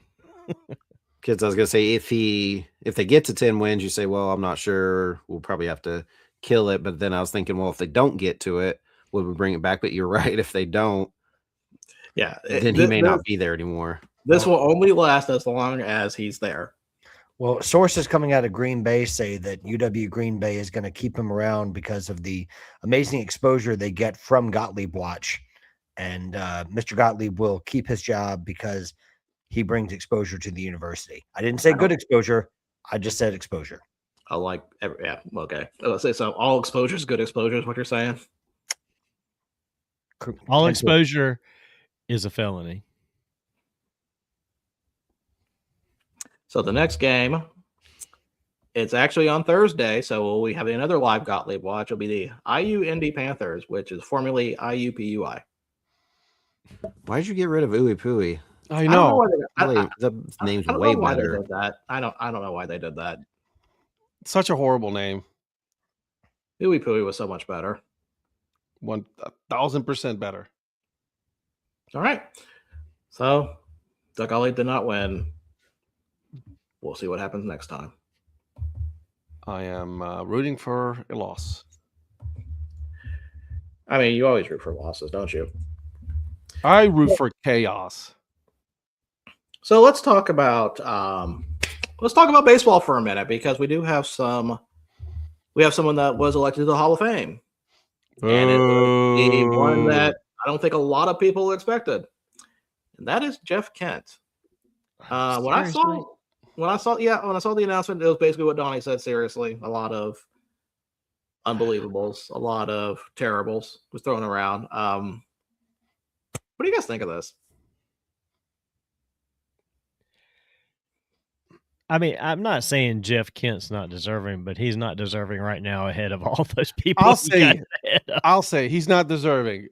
Look, I don't even know if he is deserving at all, to be honest with you, right? But when you've got that list of people right there that didn't get that many votes and he did, I want to know who the hell's voting. I want names. Because this is well, ridiculous. It's funny you say that because there actually is a 16-person committee that did the voting for this election. Yeah. Do they have the names listed? Let me see. These are all. Wasn't 16. this the players committee? This one, yes. So it's got Tony Perez, Ozzie Smith, Alan Trammell, Robin Yount, Doug Melvin, Terry Ryan, Jason Stark. You know what? Super surprised. So two former GMs. I'll tell you what. I will copy and paste this into our personal chat so you guys can read all the names. Yeah, because I'm already like, wait a minute. Those guys went with Kent over some of these others, unless the first 4 or 5 names are the 5 or 6 votes that those guys got. Well, Kent's numbers are pretty good. I mean, I'm not saying he deserves consideration over the other ones, but he has pretty good numbers. But the fact that you got Juan Marichal there, yeah, I repeat, yeah, I'm not saying that he is deserving over the others. I'm just saying, right. I didn't say necessarily he doesn't deserve to get in. I mean, he was a defensive liability. all I'm saying is, out of all these, he does not deserve to get in before any of these guys. See, Donnie doesn't want to write a letter. Donnie wants to go to their houses. I'm kind of concerned. Well, I met Jim Cott at Rickwood Field, so I see he's on the list. I'm gonna have to go talk to him personally now that Jim, I know what him. the fuck are you thinking? Well, maybe he voted for somebody else. We don't know. We don't know who they voted for. These are just the people. Yeah, I know. Mother trucker, what were you thinking? Now, if you want me to get addresses, I mean, I know a guy. I'm not surprised. I am. I'm absolutely surprised that Jeff Kent gets in. No. I'm not surprised that Virgil. Oh, yeah. Can't find it. The politician complaining to the constituents. Whoa. Well, it's the new world that we live in where all politicians, all they do is bitch and moan and get nothing done. So, I mean, it is pretty much goes along with what every politician is doing, Mrs. Influencer. So that's what the mayor is just going with it as well. Well, sometimes the constituents need to have a little straightening out. Well, you tell that voting group because they didn't do shit. Jeff Kent, really? I mean, that you could have said these guys are not going to get in, but one guy will. Can you name him? And I could guess 100 people ahead of him, just name wise. I would name 100 people before I got to Jeff Kent. Well, I mean, we've got time to fill, so go ahead. Here we go. I'm sitting back. Let's go. Wally Joyner, Will Clark. No. Okay, 2 down, 98 to go. Let's go. 98 more to go. Hang on, let me find my list. I got it here somewhere. But I agree, though. I think it wasn't Jeff Kent's time for him. I mean, if anything else, it should have been more than just him. Like, how is he the only guy? Is the other part of that question. It's like you couldn't have named like 2 or 3 of these guys.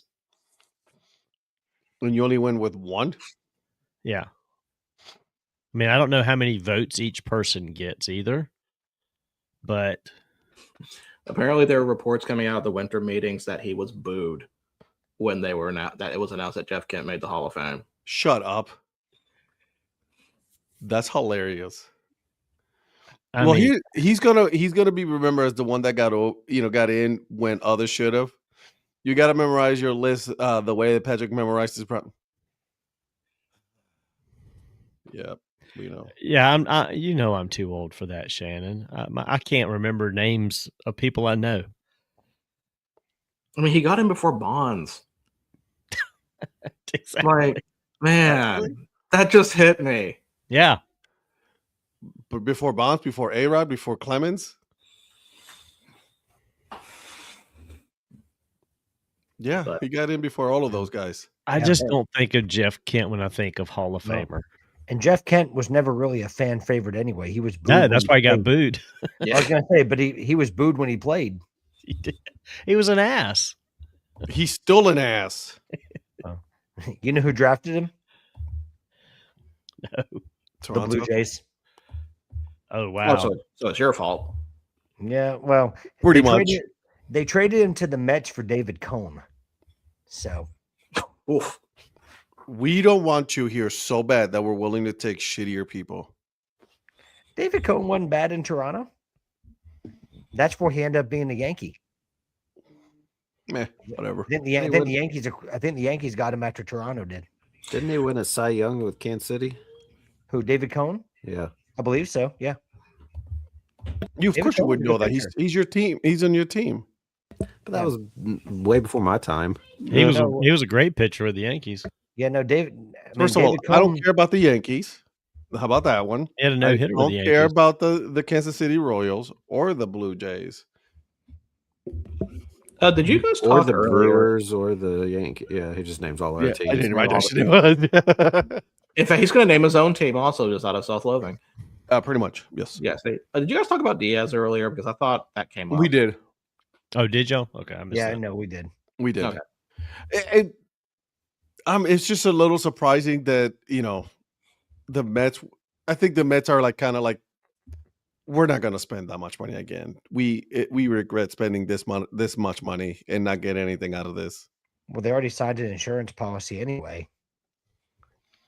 They were already planning for not having Edwin Diaz. Yeah. Just Mets doing Mets things. Pretty much. Yeah, I mean, they just paid Devin Williams a whole bunch of money.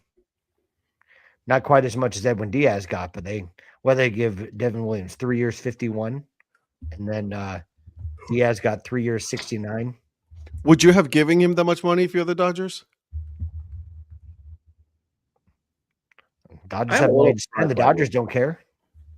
I mean, that's also true. Yeah, three for Devin Williams, 3 year, 51, like you said.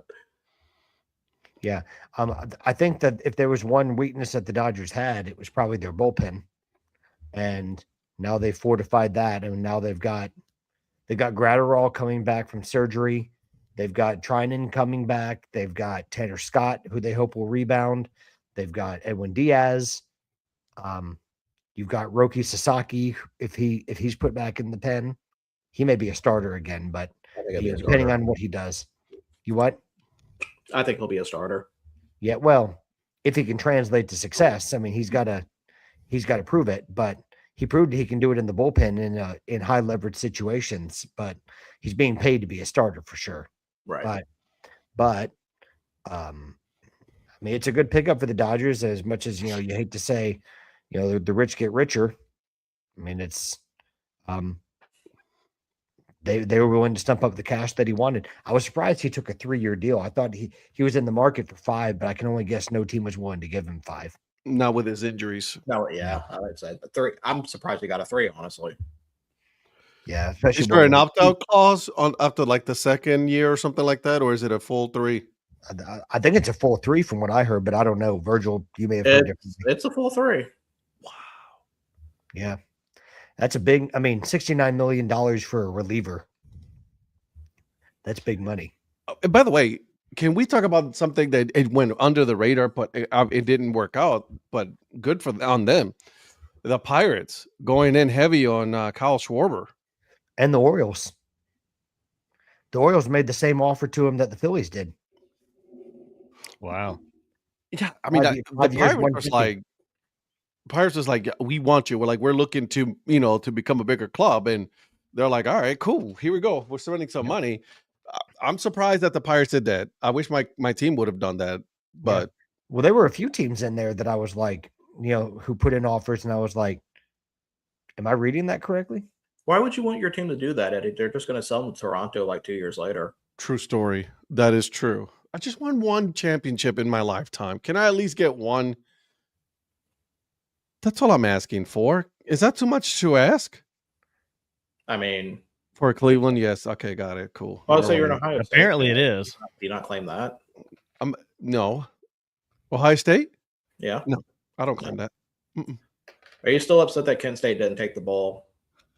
No. They had the chance, so they could be the Birmingham Bowl champions. That would have been fun to see. By the way, if Kent State took that bid, I was 100% going to go down there and see them. I kind of wish they did, but I get it. They should have. Like, come on, bro. And now it's Georgia Southern against App State. So they went through a bunch of teams apparently to like get to where they're at with those two teams. Yeah. So in other words, you have a Sun Belt Conference game, pretty much, as a bowl game. Pretty much. Riveting. I know. I don't think college football really has a good grasp on bowl games. Well, I think there's just too many. That I agree. Biggest question for you, Ed, about Kent State.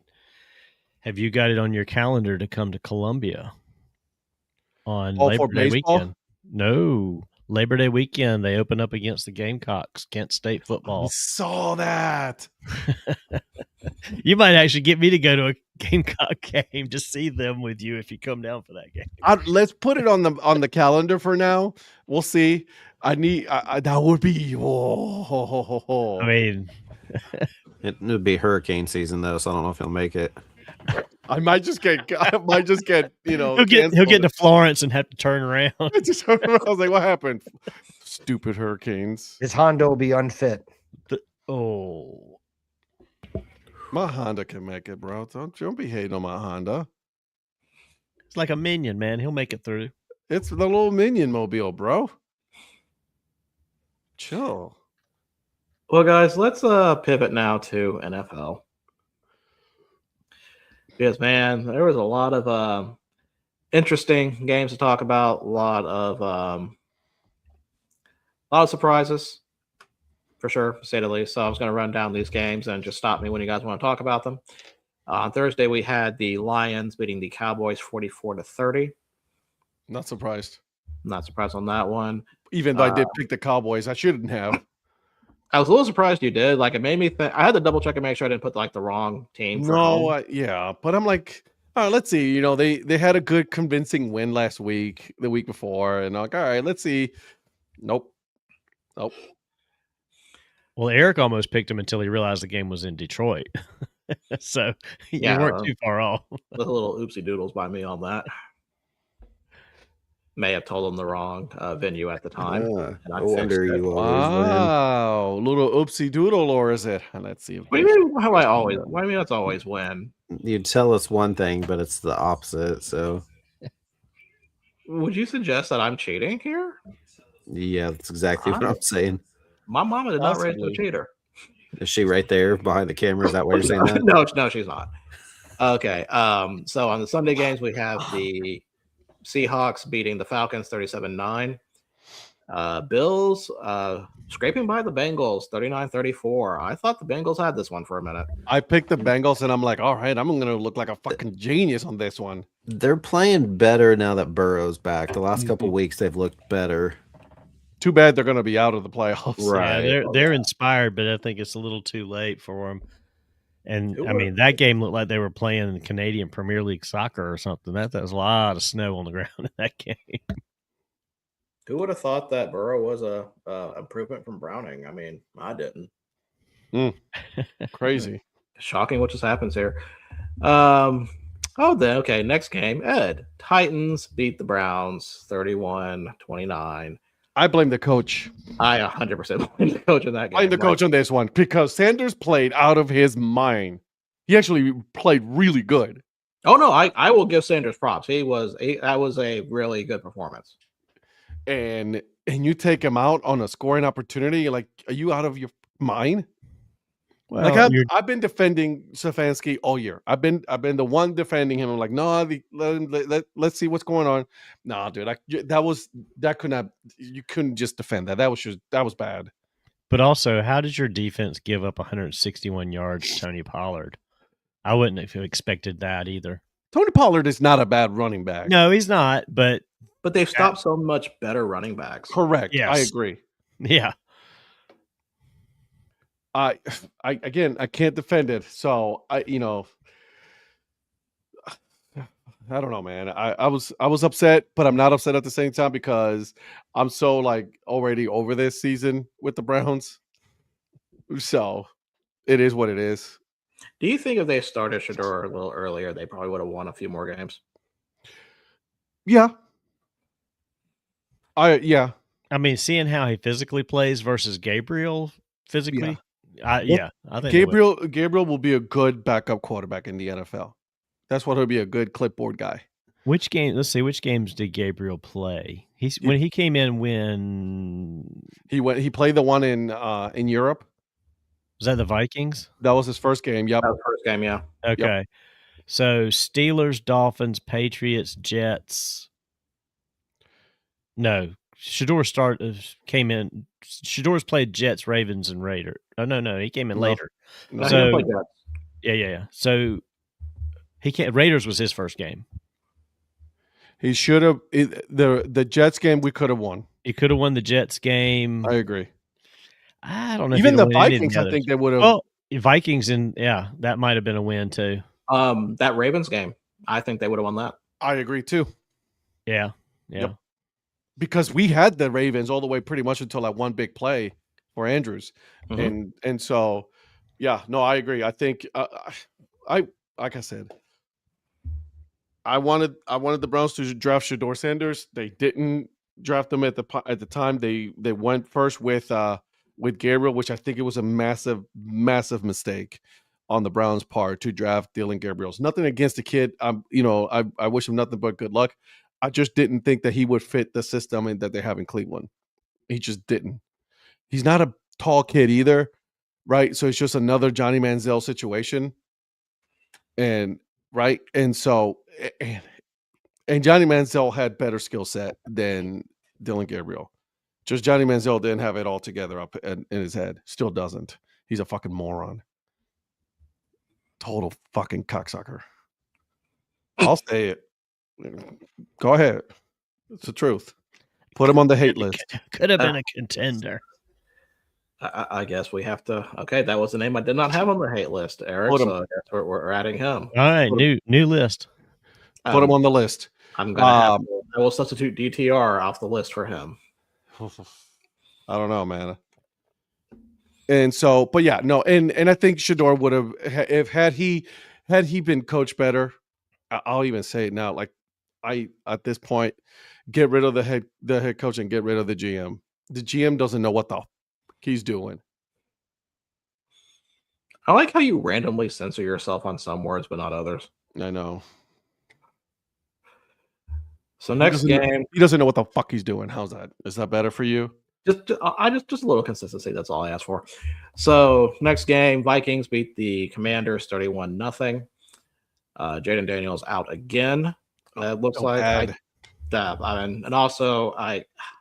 just sit him down for the rest of the year. I feel so bad for Zach Ertz. Put him in saran wrap. Oh my god! Did you guys see that video? That was terrible. That was nasty.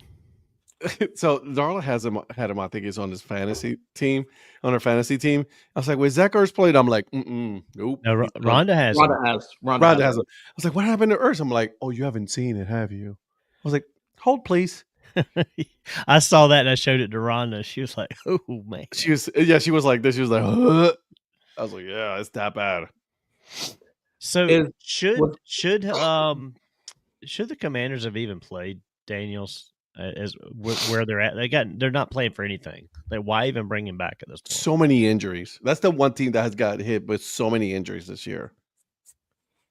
I mean, there was no way bringing him back was going to advance them to begin with. Unless it's just a matter of getting game time minutes and reps for him. But I'm kind of with you. I don't know why. Like Arizona shut down Murray. So I mean, well, why shut down Murray if you're not going to keep him? Well, I mean that's true too, but they haven't gotten to that part yet. By all intents and purposes, he's done in Arizona. Well, they shut him down so that he would be healthy, so they didn't have to keep him. Because you can't get rid of him if he's injured. Yeah. Okay, Dolphins beat the Jets 34-10. Tyrod Taylor goes out on the second drive, so Brady Cook comes in, which is something I thought I would never be saying at an NFL game. He got cooked. Yeah, did not have a great game. I'm not gonna say definitely one of the bigger surprises this week. The Saints beat the Buccaneers 24-20. Oh. I mean, sorry for your Fighting Mayfields. Yeah. He had Mike Evans back too. The Saints are not. This is a semantics thing. The Saints are not a horrible bad team. I don't think Evans is back yet, but Godwin is. Godwin's back. I thought it was Mike Evans was back. They were talking about it on the radio. I think he's been back for like 3 weeks. He's cleared to where he could, but I think he's also he's another Deshaun Watson. He's cleared and back, but not playing. Wasn't there like a window for him to return? Yeah, he's in his window. He's in his window to return, but it seems like every week they say that, he's coming back, and then it's like he's not coming back. And they also had, was running back, Bucky Irvin back, and he did pretty good too. But I mean, Baker was 14 of 30. That's not good. Donnie, you and me talked about this. Like, could they? Like, I mean, because you have the Panthers right there on the doorstep of like could potentially. Like we looked at their schedules. They still have to play each other twice. Well, the Panthers have to play both of these teams in the next 2 weeks. They play the Saints this weekend, and then they play the Bucks, and then they've got the Seahawks and the Bucks again. So the Panthers control their destiny. If they can somehow if they beat New Orleans and they beat Tampa at least once, I think they'll own the tiebreakers. It'd be great if they could do it twice. When I've got game manager Bryce Young as my quarterback, I'm confident in that. By the way, was that a strategic comment by you to say the Saints are not a bad, horrible team? They're not a horrible, bad team. They're a bad team, but they're not horrible. Well, are you trying to set it up in case the Panthers lose to them? No. It's got nothing to do with the Panthers. Because, I mean, with Tyler Shuck coming in, he just needs some experience. He's not a horrible quarterback. And Devin Neal's a pretty decent running back that they've got that's getting some playing time now. They still have some receivers. It's like they're just on they need some more players to be a better team. That's all. But they're not like, the Jets bad. Where's Devin Neal from? New Orleans Saints. Yeah, where'd he play college? Kansas. Don't care. That's right. Rock Chalk. Just kidding. No, I think I didn't know. He got his first NFL touchdown the other day. I know. I picked him up this past week because both of my running backs in fantasy were on bye at the same time. So I had to get somebody, and man, he got me some points this weekend. Would you rather have Shuck or Bryce Young? Bryce Young. Really? Yeah. Ugh. Neither. Because I hadn't seen enough of Shuck to know how he's going to be long term. But I watched the first game he came in and played a few weeks ago, and he looked pretty good. He just actually that was against the Panthers. He looked pretty good in that game. But who does he even have to throw to? Nobody. I mean, he's still got Olave, but Devon Vele, I don't know who he is. Juwan Johnson, don't know. 11? Vele, yeah. But the question you're asking about is between Shuck and Young, but you should be asking him, Donnie, would you rather have Bryce Young or Phillip Rivers? There it is. Because right now, after Indianapolis's game against the Jaguars losing 36-19, that looks like that may have to be an option. Patrick, why don't you just roll that beautiful Bean footage and let Jason Bean take over? Okay, Eric. Hey, he was good at No. I KU like the under way you did it. Kotelnicki. That was good. He was really good under Kotelnicki at KU, and he made, I don't know if he made the 53-man last year or whatever year it was, his first year, but thought he was out there briefly, maybe just for preseason, but why not give him a chance? He's super fast. So get him on the edges and just let him run. He might have to start actually because they put Phillips in the practice squad. So who is it at this point if Leonard's hurt? Don't know. Patrick at this point is quarterback. No. It is. No. I heard it say. Insert player here. You. Man. Why don't you take over? Brett Ripon. Rippin. Brett Rippon. Mark Rippin's son. Yep. Oh, great. Just Mark Bean. I mean, Mark Rippon sounds like a former Browns quarterback. He might. Yeah. Well, we've got his son. So he's a Super Bowl winning quarterback, I think. Who, Rippon? Yeah. The Redskins. Bench player right there. Oh, yeah. I was supposed to, once we started talking about this, I'll just let you read her comment. She's not wrong. Biggest whiny baby. Well, he does have like how many kids? Between him and Nutty for Cuddy, Jay Cutler, she couldn't stand either one of those two quarterbacks. Yeah. Same. I think Rivers came back, one, because he wanted to get out of the house. Two, he's wanting to do two things. If he plays, he resets his Hall of Fame clock again. Is he? That's what people were asking. Is that what happened? Would that happen if it resets it again? Player. If he becomes True. if he's on the active roster, it resets, and he has to start over the 5-year clock. But this is, I think, the biggest thing is he wants his grandkids to see him play. Yeah. Virgil's the only one that'll get this, but Phillip Rivers is in his Heath Slater era. He's got kids. I mean, plus he's living in Fairhope, Alabama. There's nothing to do there. I mean, may as well. But like, he wants his kids to see him play. Listen, his kids have been seeing him play because he had his first kid in college. Listen, if this brings back the General Phillip Rivers Twitter account, I'm all for it. Does he realize who the first game may be against the Seattle Seahawks? Which that may not go well. Listen, it's out completely. We're like, you know what? Never mind. I'm still holding out hope that Riley Leonard magically gets better and plays. I did not think Leonard had a bad game. No, I thought considering the circumstances. I thought he was good. He was moving the football. Bring what's his name back? Oh my God. I'm trying and I don't know what's happened to Richardson. He's just kind of MIA. He's still injured from what day? Yeah, he is still injured, but it's just like he has to full helmet, but put a mask on this dude. Like put one of those NBA goggles. Yeah. Put a visor on him. No, they got a live quote from him, and he said, "I'm good, bro." He's such an idiot. How do you feel about Jacksonville's performance on this game? Do we feel like they finally turned a corner after their offensive struggles after the Kansas City game? Calm down. Well, no, I'm being serious. I'm not trying to be. I'm serious too. Reactionary here. Do you see me smiling? You never smile. True story. Jaguars are going to be a 12 or possibly 13 win season this year. Their schedule is like easy schedule, very favorable. Here's another comment. We'll be able to watch it argue with the refs. Well, at least most of a majority of his kids and possibly a few of the grandkids will eventually be old enough to watch him get inducted in the Hall of Fame.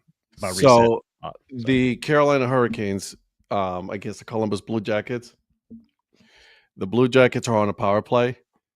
Minute 20. Empty net for Columbus. Carolina scores another goal, so they're up 4-1. So they finally did something, Donnie. Okay. It's because Donnie wore the sweatshirt. I appreciate you, Donnie. Hey, I got to do my part. Next game that I call the Ed Special. Steelers beat the Ravens 27-22. I will go ahead and say this. I thought the Ravens got jobbed out of this game. Fuck the Ravens. I know. That's coming from you. But like the Isaiah, I thought that was a touchdown from Isaiah Likely. But it was a touchdown. Then they went back and called it back. And it was a touchdown. It was a touchdown. They got hosed on that one. So I thought you were about to say Isaiah Kiner Falefa, and I was like, what? Pretty much same. Same, yeah. Yeah. So that's all I'll talk about with that. Sean Jackson. Jesus. Head coach. Lamar Jackson. Lamar Jackson is not, I don't know what's going on with him. Hasn't been the same player for a while now. Yeah. Eric, permission to use your line, please. Go for it. He's been terrible. He has been. Oh, I thought you were going to say I love me too. I do love me. I mean, that doesn't apply to Lamar Jackson, but I didn't say that. That's true, to be fair. He has been terrible. Next game, the Broncos, once again, not beating the fraud allegations, beat the Raiders 24-17. Congratulations. The Raiders are an absolute dumpster fire of a team, and you only beat them 24-17. I don't believe in the Broncos. I still don't. Let's find out how good they are this weekend. Yeah. I agree. I'll go with I'm there with you. I'm feeling like the magic that Kansas City had last year winning close games has moved on to the Broncos this year. Well, they've got the Packers, Jags, and Chiefs coming up, and then finish with the Chargers. So we'll find out in the next 4 weeks if they're for real or not. I can see that being 2-2, or even 3-1, or 1-3. Donnie, are you going to Jacksonville for any of those games? No. Why not? The Jets in the shop. I'm not Florida fighting Donnie's forever. Next game we have Packers beating the Bears 28-21. So the divine intervention from the Bears could not help them this time. The Pope could not save them. Eric, Ben Johnson couldn't even help them. Nope. Eric, what are your thoughts about this game? It's 9:07 p.m. Central Time, and the Bears still suck. No, I mean, honestly, they played pretty well for the most part. What they kept doing is they kept rolling Caleb Williams out to the right, out of the pocket, and he was making some pretty good throws. That touchdown to Alameda Zacchaeus, or whatever his name is, where he dove, and it should have been picked off by Nixon as he was diving right towards the sideline, or side of the end zone. He made a really good catch for a touchdown, and for the most part, I thought at least in the second half, I guess I should say, the Bears played a lot better in the second half. True. But Christian Watson had a really big game, had 2 touchdowns. Bo Melton, who has been relegated to like backup corner, Jesus, because he used to be a wide receiver. They had him out there, and he caught a deep ball for a touchdown. So Love had a very bad interception early, but it didn't hurt them. And then he had, I think, 3 touchdowns. And then Jacobs, when they needed to have it, it was 3rd and 1, and they pitched it behind the line, rushing out to the right, and he kind of sidestepped somebody and broke a tackle and got a 21-yard gain down to like the 8 or something. Then he ends up scoring to take back the lead. And then I was honestly surprised that last play on 4th and 1, where Williams rolled out to the left, and I didn't realize until later that was the exact same play they ran for a touchdown last Friday against the Eagles. They tried running the same thing, and Keyshawn Nixon said it wasn't covered correctly, but he just saw a guy leaking out back kind of behind everybody, and he just went with him even though it wasn't his guy. And luckily he was there, because before the camera panned over there, I thought for sure somebody was wide open in the end zone, and then all of a sudden I just see Nixon jumping up right in front of the receiver and picked it off. So overall, I thought it was a pretty good game, 28-21. I thought, like I said, the Bears looked better in the second half than they did the first. They ran the ball. I just didn't feel like they were quite as effective as when they ran the ball against Philly the week before. But, I mean, they did get, I don't know their total rushing yards, but for the most part, I thought even though they had quite a bit of rushing yards, I think over 100, I think Green Bay did a pretty good job, especially in the first half, of shutting that run down. 117. Yeah, see, I mean, that's fine, but would they have 300 something against Philly? Right. They have a big number against Philly, yes. What I hate, though, is that now we go to Denver, as we've already talked about, and then we go to Chicago. I hate that they play Chicago, Denver, Chicago. Like, spread those games out, especially divisional games. I've heard that there in Green Bay there are milk cartons that have Romeo Doubs on it with word missing. Can you explain that to me? Yeah, they haven't utilized him, but it's because one, Watson's been back for a couple weeks and he's a speedster, and two, Reed was back for the first time. He didn't have a touchdown, but they did some end arounds and different stuff with him, with Jaden Reed. Yeah, I don't know. I don't think he's been hurt. They had 10 receivers with at least one target, and none of them had more than 4.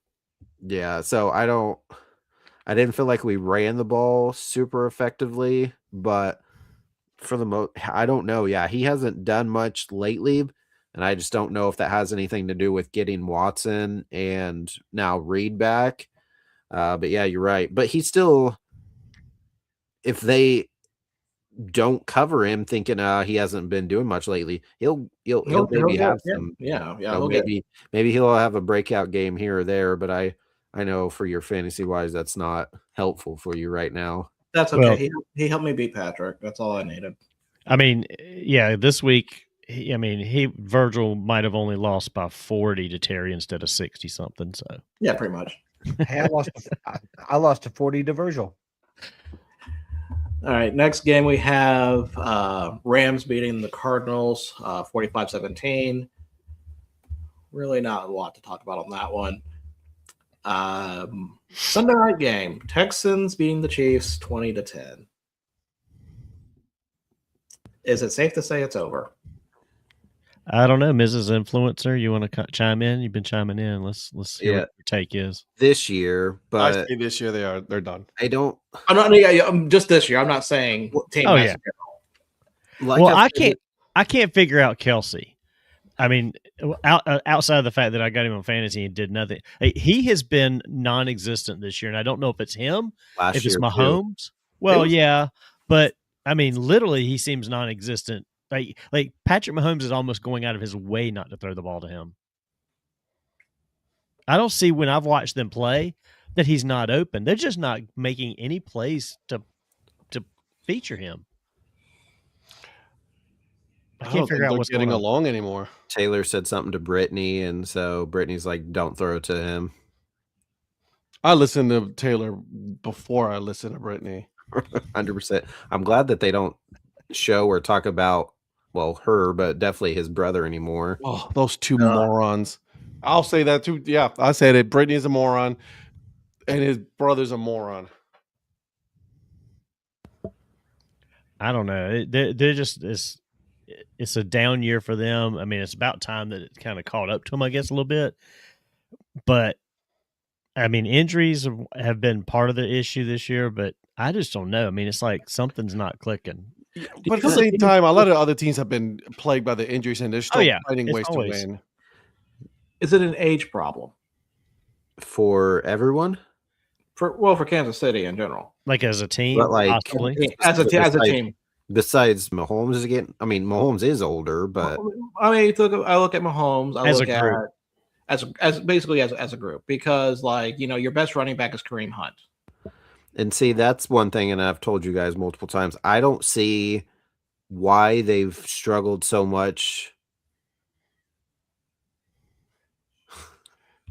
I don't see why they've struggled so much with the running game, because even in their Super Bowl years, they've never really had that good of a running back. So the running game's not been that great. They've had a guy here or there that could score you who was it? Damian Williams didn't he have a pretty good Super Bowl a couple of years ago? Mm-hmm.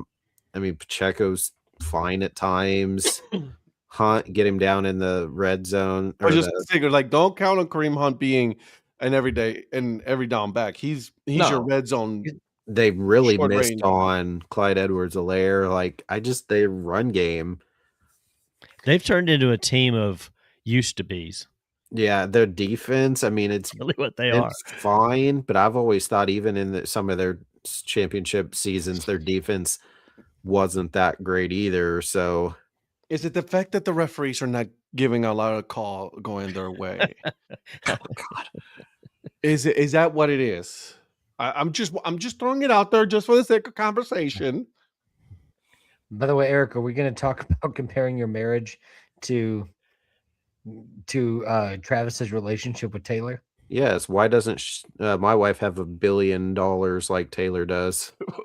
I thought when she said that you've been comparing the marriage to his relationship with Taylor, that you were talking about how fantastic his relationship is with Taylor. No, well, because Travis came out and said in their 2-ish years they've never had an argument, and she's like, "Well, you argue with me like every time we're in the car." So you're the anti version?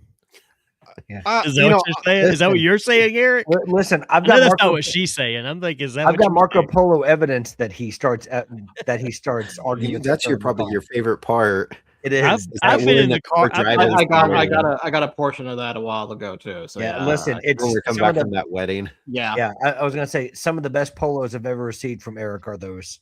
So Patrick got it when we were driving out to the wedding, and then Virgil got it when we were driving back. I heard Shannon. I heard something. I don't know what she said. I don't either. Yeah. What'd you say? Virgil. Girl, what'd you say?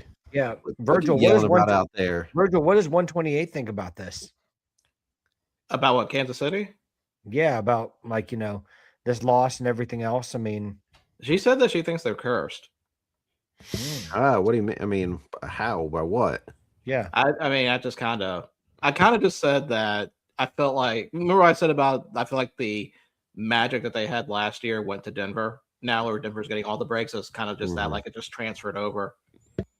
I think Travis Kelce is concentrating on his life after football at this point. The thing is, I would agree with you. I'll say this. I do agree with you, but I don't think that's it, because I literally don't think they're game planning him at all. And I don't think it's him. I think it's something to do with the coaches. Let me ask you this then. Does he go Gronk and he doesn't play next year because he's getting married next summer, and then he's like, I need to come back, and then he comes back for like a year? To what other team? No, I mean, he'd come back to... I think when Kelsey's done, he's done. I don't think you'll pull off a Gronk thing. No, I don't think so. He's got too much other shit going on he wants to spend time doing. No, he'll pull up at one of the NFL shows to be an analyst. Well, wait a minute here.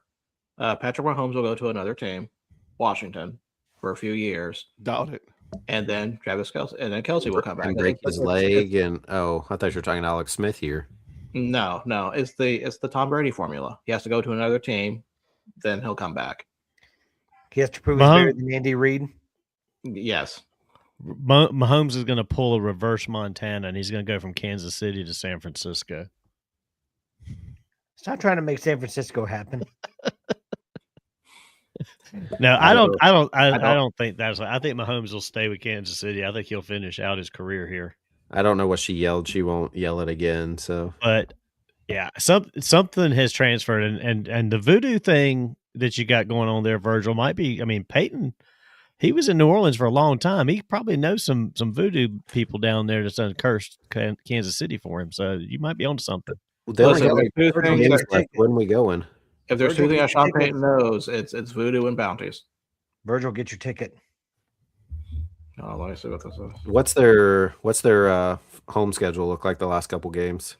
Who, the Chiefs? Yeah.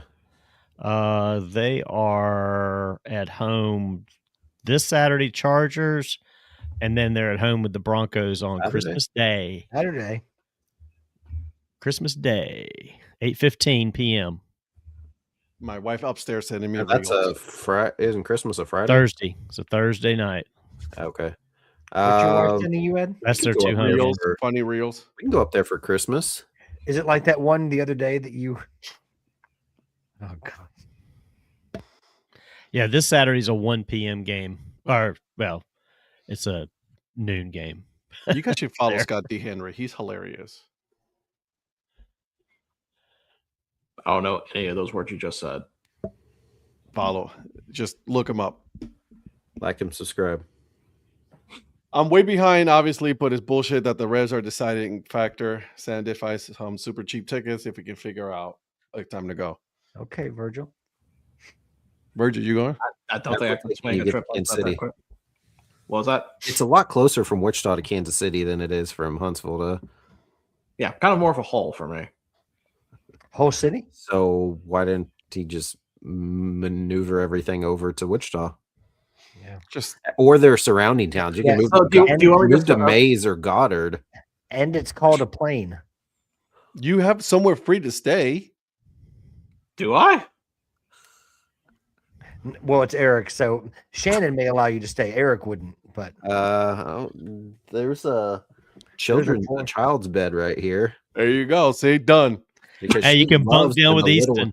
No, What's he up, little loves guy? sleeping with her in our bed, so this bed would be wide open. I don't do Or that. we have Feet will a hang off the side, but we have that's like a already queen in. size blow up mattress. I said mattress, not. No, okay, sorry. I'm just, Yeah, that's okay. So let's move on to our last game. Princess blowing. All right, cool. Hey, man. We went to, so what she's referring to now is that we went to the Chiefs Texans or Titans game. I don't know, probably 6 or 7 years ago. It was -2 degrees during the game. Yeah, so she And- doesn't want to go see the Broncos. And Sorry, they, Shannon, I'm with you there. the Chiefs jinxed themselves and missed the field goal right at the end. Imagine that, missing a field goal, and they lost the game to the Titans. But I did get tickets or a pass for us to all go down on the field after the game and take pictures as we have our ginormous coats on and look like the Marshmallow Man or whatever. But we did get to go down on the field. So, and at the time, this was before you, Virgil, Samantha got hit on by some guy in a wheelchair, I believe, if I'm not mistaken. But Hot then Wheels. I went into the bathroom and the Casey Wolf came in there and was staring at mine and other people's as we were using the urinal. Okay. Yeah, it's kind of weird. I'm glad you specified that was before that me. guy was a I would have criminal. never guessed that. Yeah, it was before you. Yeah, I mean, did you not were know. around in the universe, but just not Yeah. connected to Wichita at the time. No. All right. So our last game on Monday, Chargers beat the Eagles 22-19. I don't even know what to say anything about this game because, man, Eagles are falling apart, and I kind of Eagles like it. Exactly. It was a sloppy game. 4 interceptions. Yeah. I don't. Who has Hurts in our league? Zach. Is that because in my work league somebody had him? So this couple of dudes that were tied going into Monday night, and all he had, the one was done, the other had Hurts. Hurts got -1 point, so he ended up losing when they were tied going into Monday. All Hurts had to do was like throw one less interception or throw a touch or whatever. He ended up getting -1 point, so he ended up losing by 1. I think Rhonda had him earlier in the year, and he was doing so bad she dropped him. And My scenario with your son on for this week's fantasy game was like you and me 2 weeks ago, but just with Brock Purdy instead of Jalen Hurts. Who? Like I was winning, but then Zach only had Jalen Hurts left, and Jalen Hurts like dropped a goose egg, kind of like Brock Purdy did on the Monday night game 2 weeks ago. Yeah. I was like, yeah. So you weren't on last night, Eric. The guy that I'm playing in my other fantasy league where we played 2 quarterbacks, he has Mahomes and Hurts. He got negative 3.62 out of Mahomes and negative 6.76 out of Hurts last night. To be fair, to be clear, was that the wheelchair guy or that asked that? I think so, yeah. Okay. Yeah. Okay. Just wanted to make sure. So Eagles still have the lead right now in the division. Are they gonna retire? Are they gonna hold on to it? Not playing like they are offensively. Ed, you're muted. Yeah, because it's still the Cowboys. Yeah, I mean, Washington and Giants are done for sure. Yeah, saying it's still the Cowboys. I mean, their schedule is a little more favorable because they play. After that, they play Raiders and then Commanders at the Bills and then Commanders again. See, the Cowboys have an easy 3 games left. Well, 2 or 3 easy. They got Vikings, Chargers, Commanders. And Giants. And Giants. I'm sorry. Yeah, Giant and then Giants. Sorry. So I'm not entirely too sure what. Oh God, something must have happened.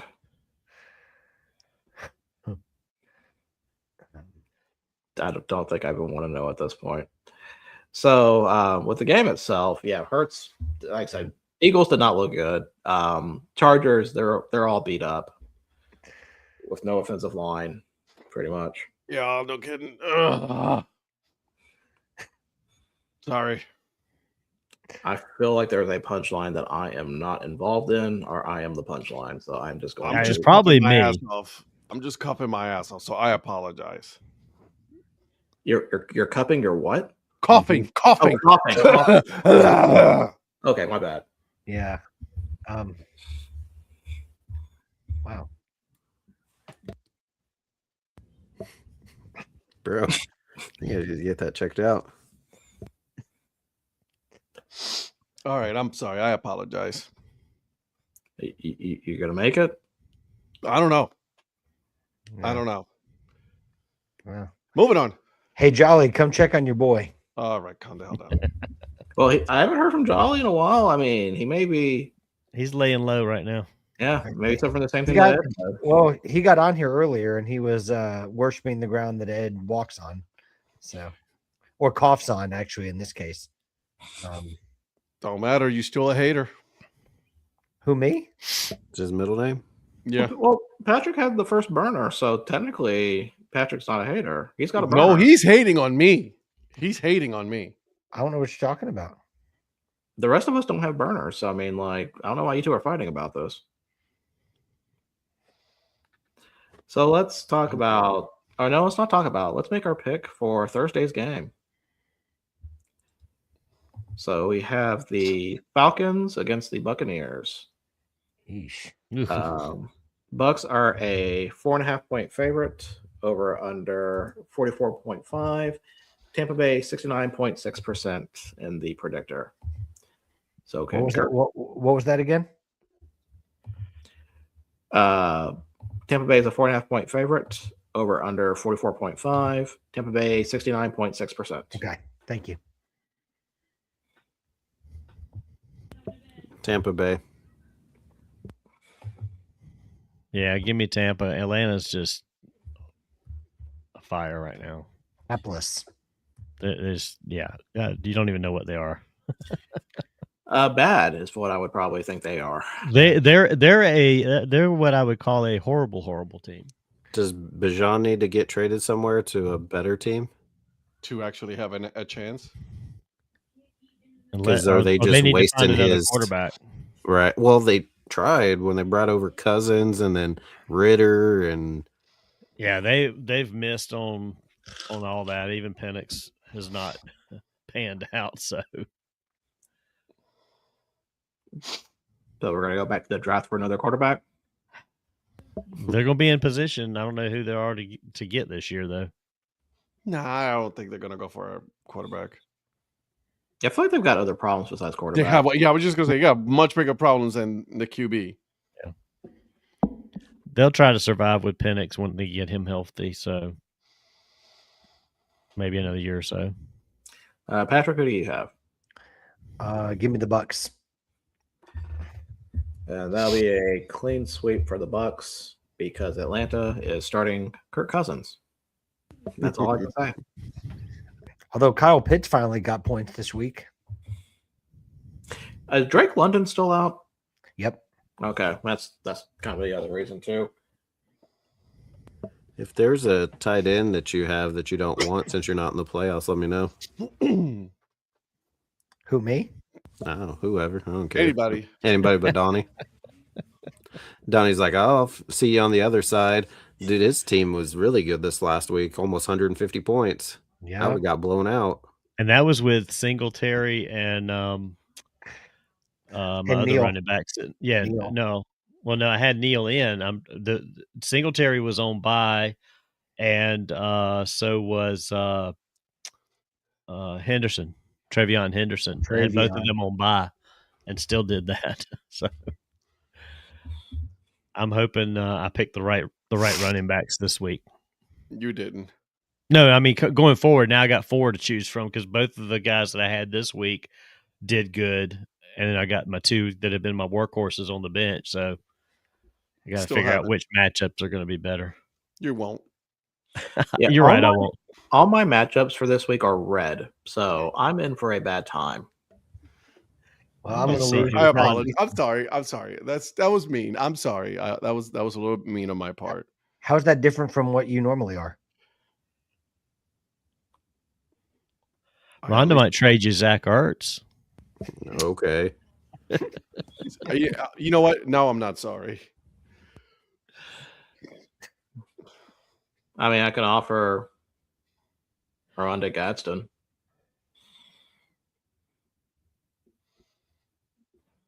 Eric is like, well. I don't think you can trade anymore at this late or going into the playoffs. I think you'd have to drop him. You have to release him full up. Do you want Kate Otten? No. All I have is Theo Johnson. If Kraft was still healthy. Isn't Theo Johnson getting you points though? Ish. Yeah. You picked up Theo Johnson after I dropped him. He's had some weeks. Yeah. I do appreciate Christian Watson though. Well, I was out of room. Yeah. So congrats. You have to find room for him. I might have to start Kamani Vidal this week, but Virgil may tell me not to. Swear to God, Patrick, I didn't say anything. Well, that is all that I have for this. So, Ed, do you have anything else to pass along? Nope. No. Well, Eric, what do you got going on Earn Fun Average? Tomorrow, Johnny and I, Earn Fun Average, have on Scott Montesano, who is the radio voice of the Alton River Dragons of the Prospect League. Ooh, nice. Check out a little Prospect League, Alton River Dragons. Love that. Nice. What other Prospect League teams have you done? That we've released 4 so far. This will be 5, and then another one in waiting. Very nice. So we're not the Prospect League podcast, but we found some pretty good teams that there's one that's going to be coming out right before either New Year's, the week leading up to New Year's, or the week after. I'm not sure which yet. The guy, his previous job blew us away. What he did before being with this baseball team.